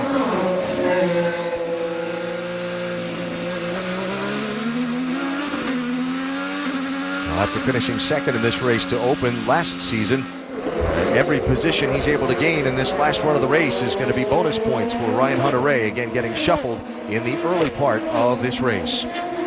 He is a driver that never gives up. 5th place here, Pagenaud, the yellow and white 22, and Sebastian Bourdais, who of course originally from France but has lived in St. Petersburg, Florida for many years, has never had much luck in his hometown race. Speaking with Sebastian yesterday, he said that his team's story from last season was we had pace but no luck, no results. This year they hope to maintain the pace and get the results to go with it. He said our strength that we showed last year was when we're off, we seem to find the solution fairly quickly. Well, they went to Sebring Raceway earlier this week to do some testing before coming here. And everything they tried at Sebring that they thought would help them here at St. Pete didn't work a bit when practice opened here on Friday, and they had to completely start all over again. Did they try the opposite? Well, what they tried gained them some pace, and he had a solid starting spot in qualifying run, and he's been right around, I'll say 5th to 8th for most of this race in that 11 car. I think he's had a great race today, and he's definitely trying to find a way to get around Pagenaud. Gaining a little bit under braking. Here's Montoya, first of the front runners to make a pit stop. Doc? Word he may have used a little more fuel than his teammates, and he comes in a lap earlier. He will go to sticker red tires, a softer tire. He's been very fast on the primary compound, the black. Could he be even faster on the reds? Simon Pagenaud brings the car in, not the race he wanted, a few incidents that have brought him back, but a nice clean stop. He should be good to go without any fuel saving for the rest of this race. Lots of others on the pit lane here. Luca Filippi, Marco Andretti. There's Andretti, Jan. Yes, and Marco Andretti as well as some others. Luca Filippi also taking service. This is the part where you want to have enough fuel. That's why they waited. You heard some of the other reports. You want to take this stop with enough fuel that you can go for it, not have to save fuel. Doc? Here's the 9 car in, the target car in, getting service. It'll be normal service. Remember the problem with the air jack and having to manually jack up the back of the car. The left rear jack delayed in getting up off the ground. And now, of course, the problem with getting the car down. Here is the leader, the pole sitter, Will Power, who has dominated today. It will be sticker red tires for Power. The last time they pitted, they had a problem with the right rear wheel nut. The nut would not go on. They had to hit it twice. He lost the lead to Castroneves. All 4 tires are on. Nuts are tight, got it full of fuel, and he's away.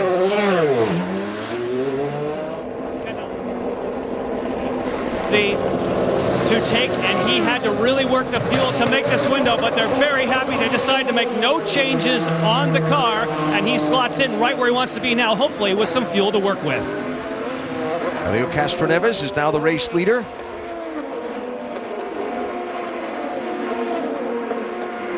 Carlos Munoz down and away. He's had some difficulties today, had to replace a front wing. And we watch Castroneves make his way around toward the pit area straightaway and see if he makes his final stop here.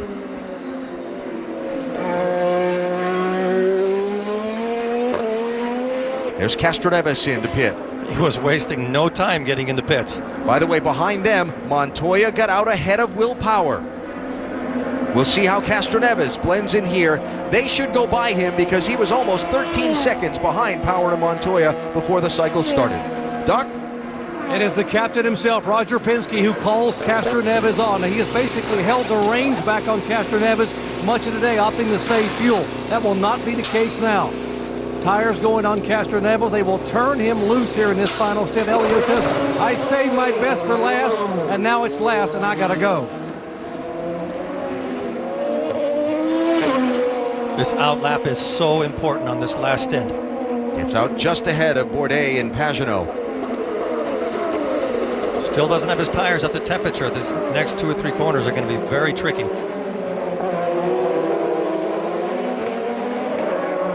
Nice thing about this track, though, because it's so tight, Eddie, up in this section here, there's not really a place for somebody to get past to, so you get a few turns to get some tire temp into the tires. Oh, Pagenaud on Bourdais.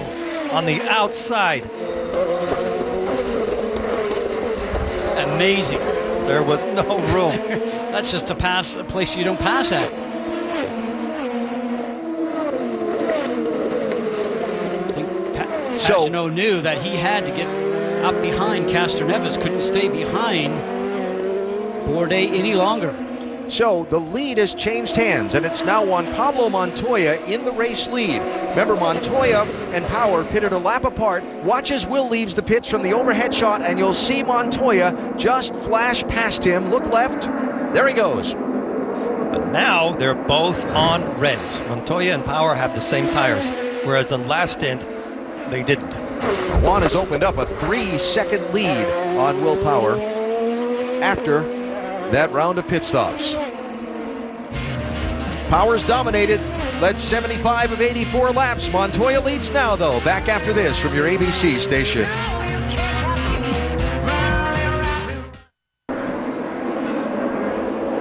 Here at the Firestone Grand Prix of St. Petersburg, Juan Pablo Montoya out in front. After an exchange on pit stops, Montoya stopping at lap 81, Power stopping at lap 82, and they exchange positions. Watch the pit stop here for Power. We call your attention to the back of the car after the work is done.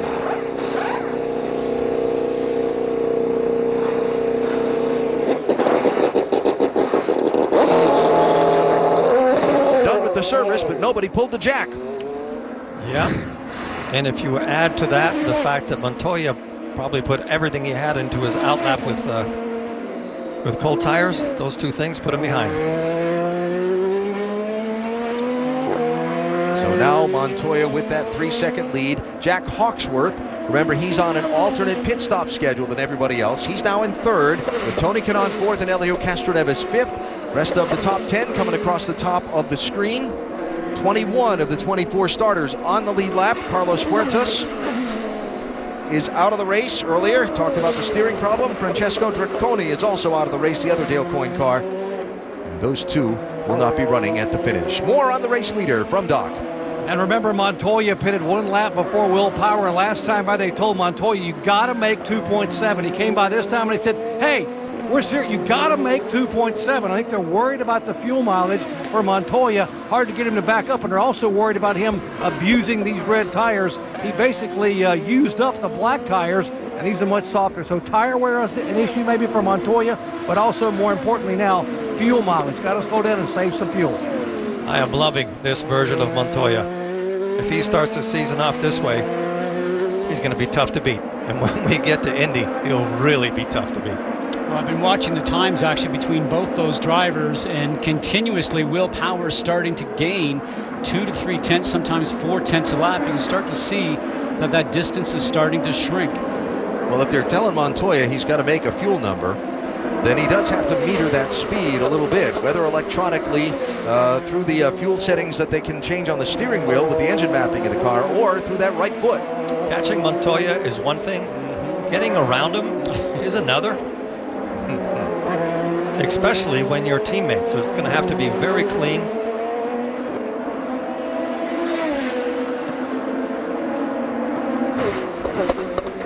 Down into turn 10, back on the gas. This is a game of discipline and patience right now. And as Alan said, fuel might end up being his biggest enemy on those last 2 or 3 corners. And because of his driving style to being what they almost call a little bit abrupt, driving in very hard, getting back on the gas pedal very quickly, you really use up fuel, that type of technique. They always talk about Scott Dixon with the Ganassi team, a guy that actually what they call makes fuel, because he can be very smooth with the pedals and carry the speed through mid-turn. So we'll continue to watch here as Will Power continues to knock off a couple of tenths each and every lap. Yeah, Power's gained a full second on Montoya. He's gone from 3 seconds behind to 1.9 seconds behind. Now, if you're not a regular follower of IndyCar, these cars have very sophisticated onboard telemetry that transmits back to the pit area. So the people in Montoya's pit are watching his fuel usage and the miles per gallon usage on every minute of every lap of this race. They know exactly what he's burning and what he needs to get. They know what mapping selection he's put the car into on the steering wheel, and they can follow that and continue to assess where they stand in live real time. And he doesn't have to think about that. They're giving him a number, and he has it on the screen. All he has to think about is driving as efficiently as he can and keeping the lead. And we have 19 laps to go. A lot can happen in 19 laps. Yeah, and Will Power just knocked off another half a second that last lap. So interesting to watch to see if he can sort of conserve fuel until Will maybe gets to within a half a second of him. Maybe he's conserved enough fuel at that point in time, and Juan Pablo can put his foot back in the gas.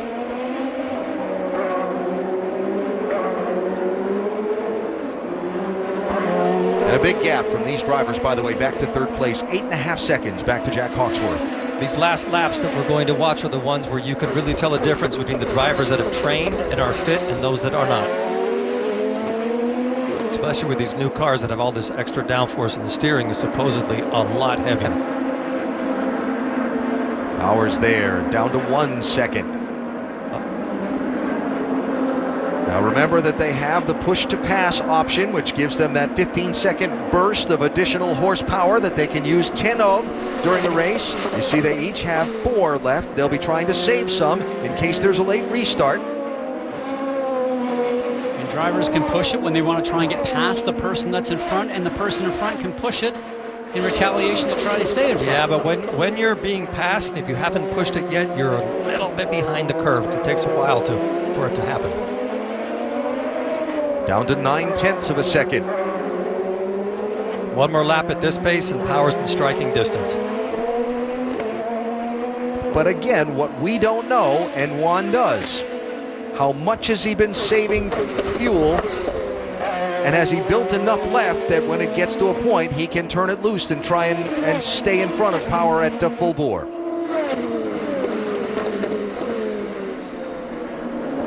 Very interesting. As we're inside the final 20 laps of the Firestone Grand Prix of St. Petersburg, you won't miss a second of the action side by side here on ABC. So, I was video chatting with my girlfriend. We haven't been together long, but she just says it. I love you. My heart is racing. So I say it right back. I love you too. And she freezes.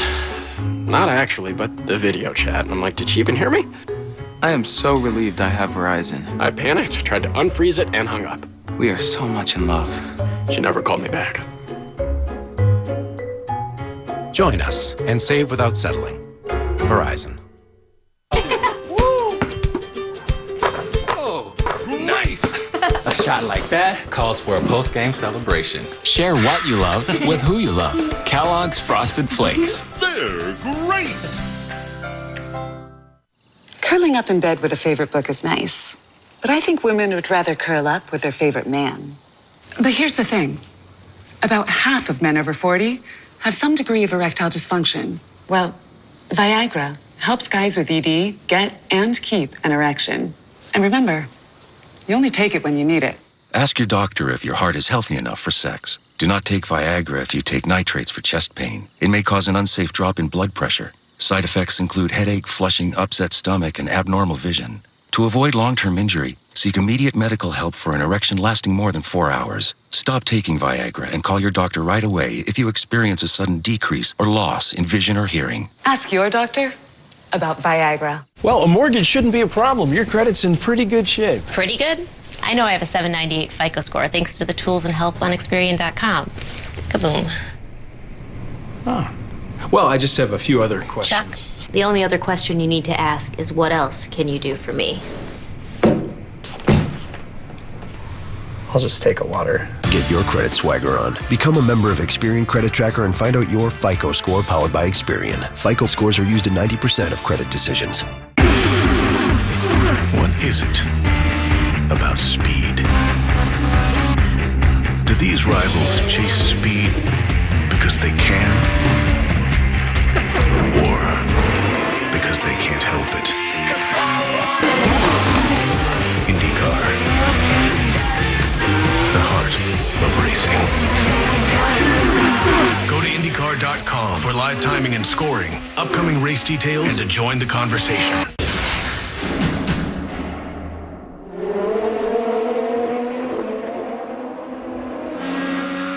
Quick reminder that the SummitRacing.com NHRA Nationals can be seen from Las Vegas on the ESPN networks with qualifying April 11th, 6 Eastern, ESPN2, and final eliminations April 12th, 8 Eastern, also ESPN2. And the Verizon IndyCar Series moves on to New Orleans for the first IndyCar Grand Prix of Louisiana. It's in 2 weeks, April 12th, 3 Eastern, over on NBCSN, and it should be fun. The drivers say that the NOLA Motorsports Park's kind of a trip behind one of these high downforce Indy cars. Look at our Honda telemetry with Ryan Hunter-Reay, who's worked his way back up to 7th place.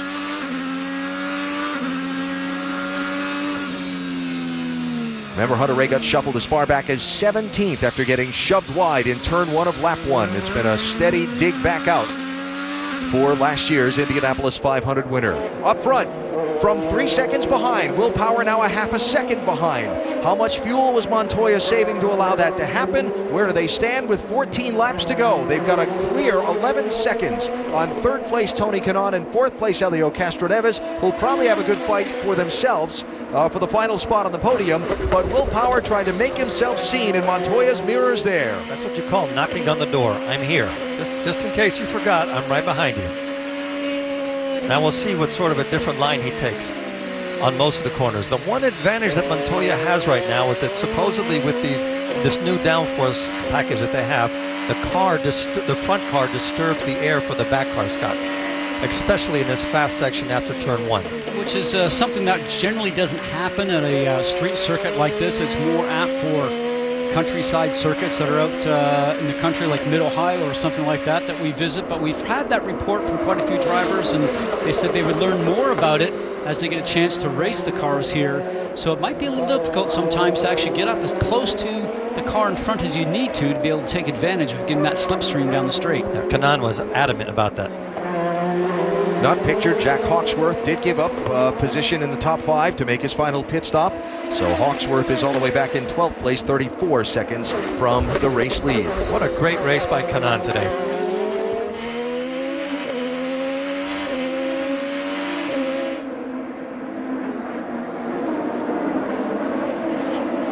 He's picking up under braking.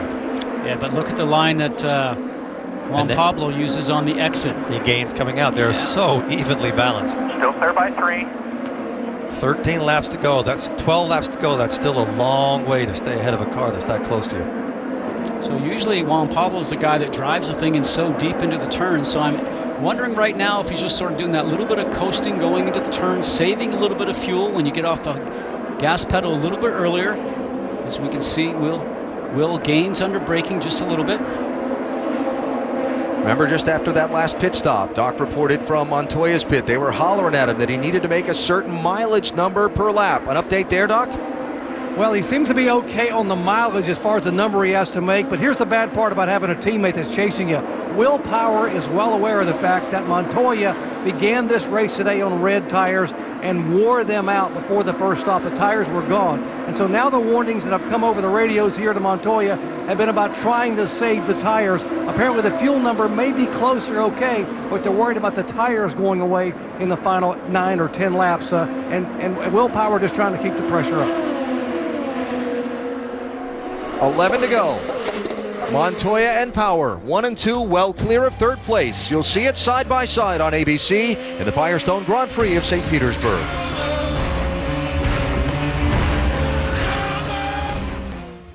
Searching for a great used car? Can you help? Start with the millions of used cars for sale at the new Carfax.com. Show me cars with no accidents. Show me no accidents and 1 owner. Show me no accident, 1 owner cars with service records. That's awesome. That's the power of Carfax. Find the cars you want, avoid the ones you don't. Plus, you get a free Carfax report with every listing. Start your used car search at Carfax.com. Progressive Insurance here, and I'm a fox who thrives on the unexpected. Ha ha! Shall we dine? You wouldn't expect an insurance company to show you their rates and their competitors' rates, but that's precisely what we do. Going up? Nope. Coming down. And if you switch to Progressive today, you could save an average of over $500. Stop it. So call me today at the number below. Or is it above? Dismount. Oh, and he sticks the landing. Guys, I won! I'm the winner! Dude, everyone's a winner. Everyone. It's the Everyone's a Winner giveaway at Dave & Buster's. Instantly win prizes like free appetizers and free entrees, free tickets, and free gameplay for the hottest games. More than $10 million in prizes. It's the Everyone's a Winner giveaway at the only place where everyone wins. Dave & Buster's. Is he a winner? Winner. She a winner? Winner. Chevy trucks always find new roads to conquer. We started with a family of the most dependable, longest-lasting full-size pickups on the road. And now, introducing the pickup that unanimously won the 2015 Motor Trend Truck of the Year. All made of high-strength steel, only at one place, your Chevy dealer. Now during Silverado Truck Month, get a total value of $7,750 on select Silverado 1500s in stock the longest. It's Silverado Truck Month at your local Chevy dealer. Public perception is that you murdered a child. Secrets and Lies is the twisty mystery you should be watching. You have a stalker, Mr. Crawford. You mean aside from you? Tonight. No one can protect Ben Crawford. This will escalate. Who do you think's doing this? When a vigilante goes medieval on him. I didn't do it. What do you want from me? New Secrets and Lies. Tonight, 9/8 Central on ABC.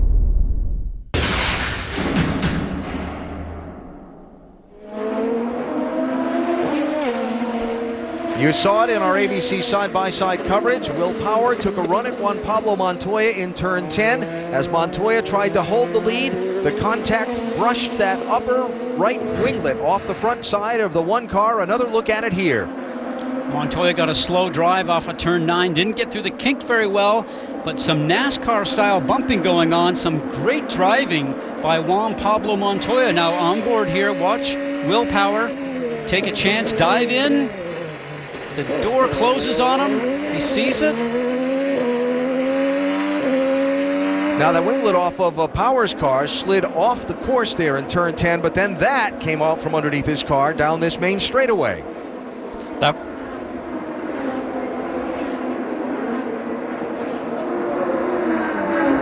It's thinking, ooh. That's the most emotion I've seen from him in 20 years. Well, Roger says, frequently and often, I expect my drivers to race each other hard and race for the win. I just don't want them to take each other out. That was perfect. That was really good driving on both of those drivers, Scott. I mean, that was really tight. I can understand Power had an opportunity there, but it was the first one that he had. Well, it sort of tells me that he was giving it just about all that he had, and there was an opportunity and he was going to try and take it up. Because I wondered if he was maybe sitting back for 5 to go. Passing Montoya in a place like that, boy, you've really got to have more than just a quarter of your car in.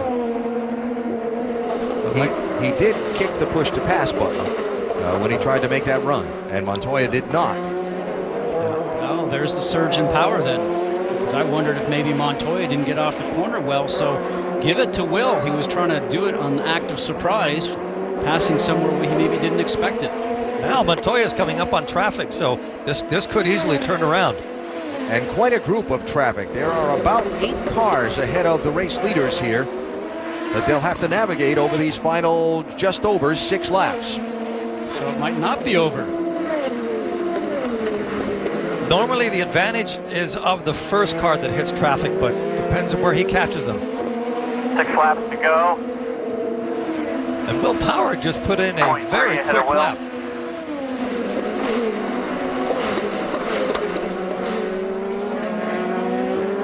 Now those cars that are in front of Juan Pablo Montoya, as they go around the circuit, there's corner marshals that will wave the blue flag to the cars directly in front, letting them know that faster cars are coming from behind. So be mindful of that, look in the mirror, and they'll know that they're leaders. So if he can move over and give them a place to pass, hopefully they can do that. Will Power has figured out what the change of balances with the car, and he's closed the gap on Montoya. He gets by 1 and both cars. That was an advantage, definitely, for Juan. James Jakes, the first car to pull over. That's Sage Karam in the 8 as Power looks for a way around. Get out of the way, get out of the way. Yeah, he's not doing any favors right there.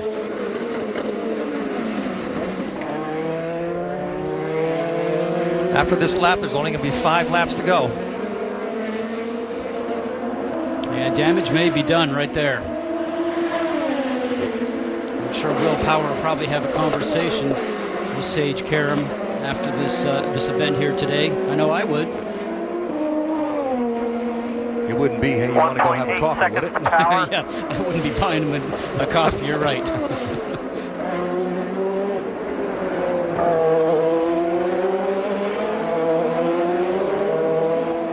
Will Power dominated this race. He led most of the event. Gave up the lead a couple of laps to Simon Pagenaud on the first cycle of pit stops. Gave up the lead to Jack Hawksworth on a cycle of pit stops. Lost a little ground to Helio Castroneves on pit road the first time, but they weren't leading. Some other people stayed out to have the lead, and Power was able to rocket right past all of them on that restart when things got bottled up behind cars that hadn't pitted. Then the key moment in this one on pit road at laps 81 and 82 when Montoya came in first, and when Power came in a lap later with the lead, it's a little slower getting away, and Montoya got out in front of him. And you know what's interesting in this one? We talked about the Penske domination that we expected to see today. Obviously, the drivers are up front, but we expected to see Will Power and Simon Pagenaud battling for the lead. But right now, you've got a guy, Juan Pablo. Remember, he came back to IndyCars just last year, said I was driving behind the car for the first half of the season, then I finally got it going at the end of the season. He's the guy that may end up winning this event, and a bit of a surprise, probably for everybody on the team. Except him. So the Penske cars that started 1, 2, 3, 4 are running 1, 2, 4, 5. And the third place car is Tony Kanaan there in the Ganassi Racing number 10. Ahead of Castroneves. He's had a great weekend. Probably one of the fittest drivers, if not the fittest driver in the field. Tony talked to us about the difference between starting this season versus starting last being his first with the Chip Ganassi Racing team. And he said confidence and understanding. I know how they work, I know how my teammate work, I know how the system works, and now I feel more confident speaking up for what I want within the system and getting it. Exactly, because remember he said it when I first arrived there, I was trying to drive cars that were perfect for guys like Scott Dixon. He said it took me half a season before I got comfortable in saying, hey guys, it doesn't work for me. So he worked with the engineers, got more comfortable with the car, and he said, I'm so much further ahead this season than I was last, as you mentioned, Alan. So Kanaan being the one to spoil the Penske party at the front of the pack. Juan Pablo Montoya coming to 2 laps to go. And he's keeping the distance consistent. Our Firestone durable driver of the race. Again, getting the lead on the exchange of pit stops and fending off the challenge of Will Power. Now, if there's any question about did he make enough fuel to make the finish, you would hope they've figured that out by now and dialed it back a little bit. There is a big gaggle of cars up ahead of him. There you go. Yep, and when there's more than one or two, it's usually difficult to get around. And that group will probably be racing each other for a position, so sometimes you're not mindful to look in the mirror. I don't know if he'll catch them in 2 laps, but he might. This group that includes a number of drivers that have had some trouble today, including Scott Dixon way back there in 16th place. Oh, he will catch him. First one there he is right there. Is the 98, Gabby Chavez, last year's Indy Lights champion. Rookie this year in the Verizon IndyCar Series, driving the 98. Chavez has had his share of troubles today. He has just 2 seconds over Power, 1.7 seconds over Power. And you can throw that amount of time away in 2 corners. So here he comes to the white flag.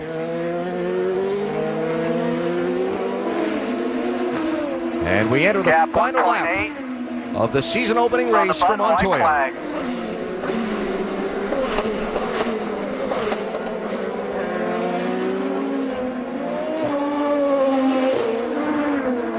Montoya, the 39-year-old, with 1 win last year. That came at Pocono.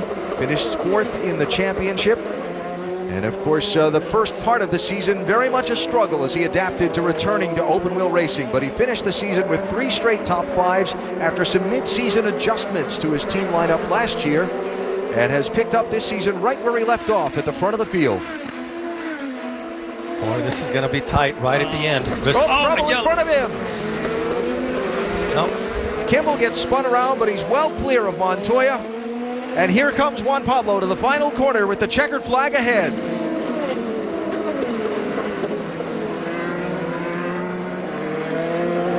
His first win of the season and his 13th career in the Verizon IndyCar Series. Juan Pablo Montoya wins at St. Petersburg. Good job, guys. Hell of a job. Hell of a job. Copy. Hell of an off-season. Thank you.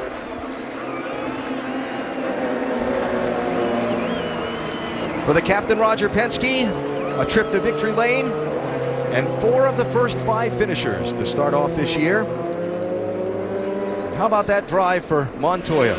He's back to the Montoya that we all know and recognize. Impressive. You know, he's one of the elder statesmen in this series right now, 39 Great work, years bud. old. Great work. Good job. Good job, buddy. Show them what we're going to do this year.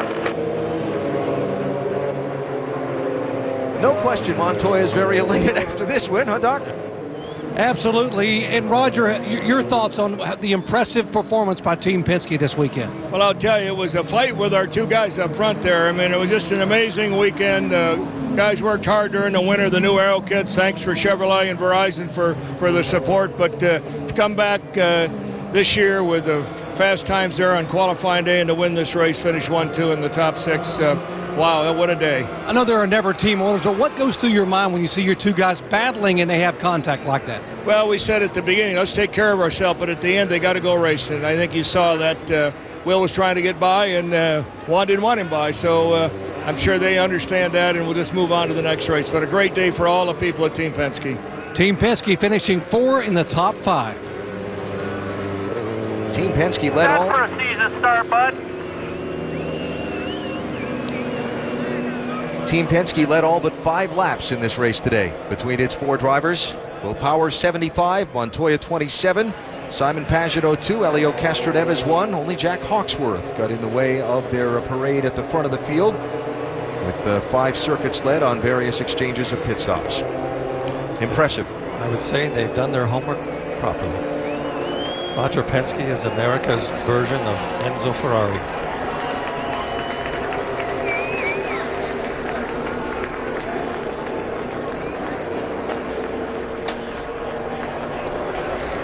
How about this one? I like this. First win in an IndyCar on a road course since Vancouver, 1999 for Juan Pablo Montoya. Wow. After having done such a long stint in NASCAR.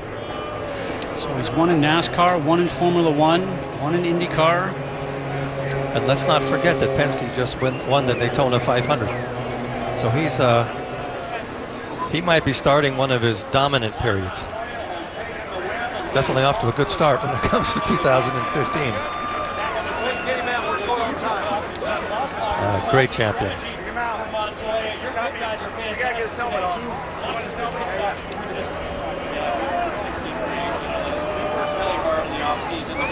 Get better at qualifying. All of our testing that we did, although it was short, Brian, Campy, and Juan really worked hard. Columbia will be celebrating tonight. Make the changes necessary to get that done. A real testament to Juan out there. I expect this to be a very livelier than normal Montoya we hear from here in just a moment. Here he comes, the race winner, Juan Pablo Montoya. Perfect day for Team Penske, 4 of the top 5. It looks like he can go out and do it again. Kanaan being the only one to interrupt that. Tony Kanaan came home in 3rd. It's Montoya, Power, Kanaan, Castroneves, Pagenaud.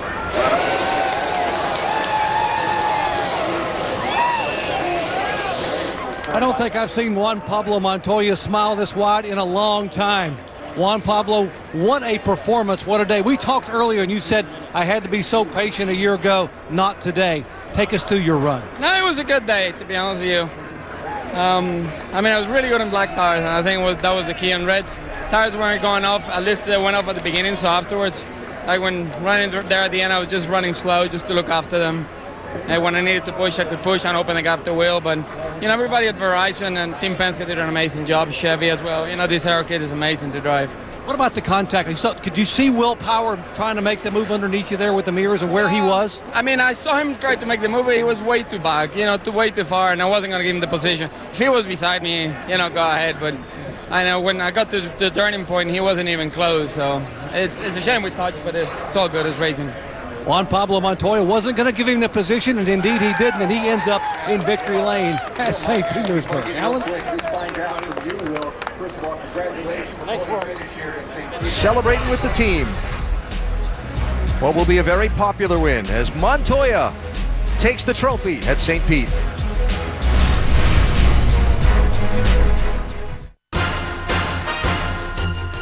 Fans beginning to file out after Juan Pablo Montoya's win in the season-opening Verizon IndyCar Series race. Montoya with a spirited fight with his Penske teammate Will Power as we look at the final results from today's race. Pretty interesting to see the first Honda, Ryan Hunter-Ray. Certainly a little bit of work to be done on the Honda camp. They'll be working hard before the next race.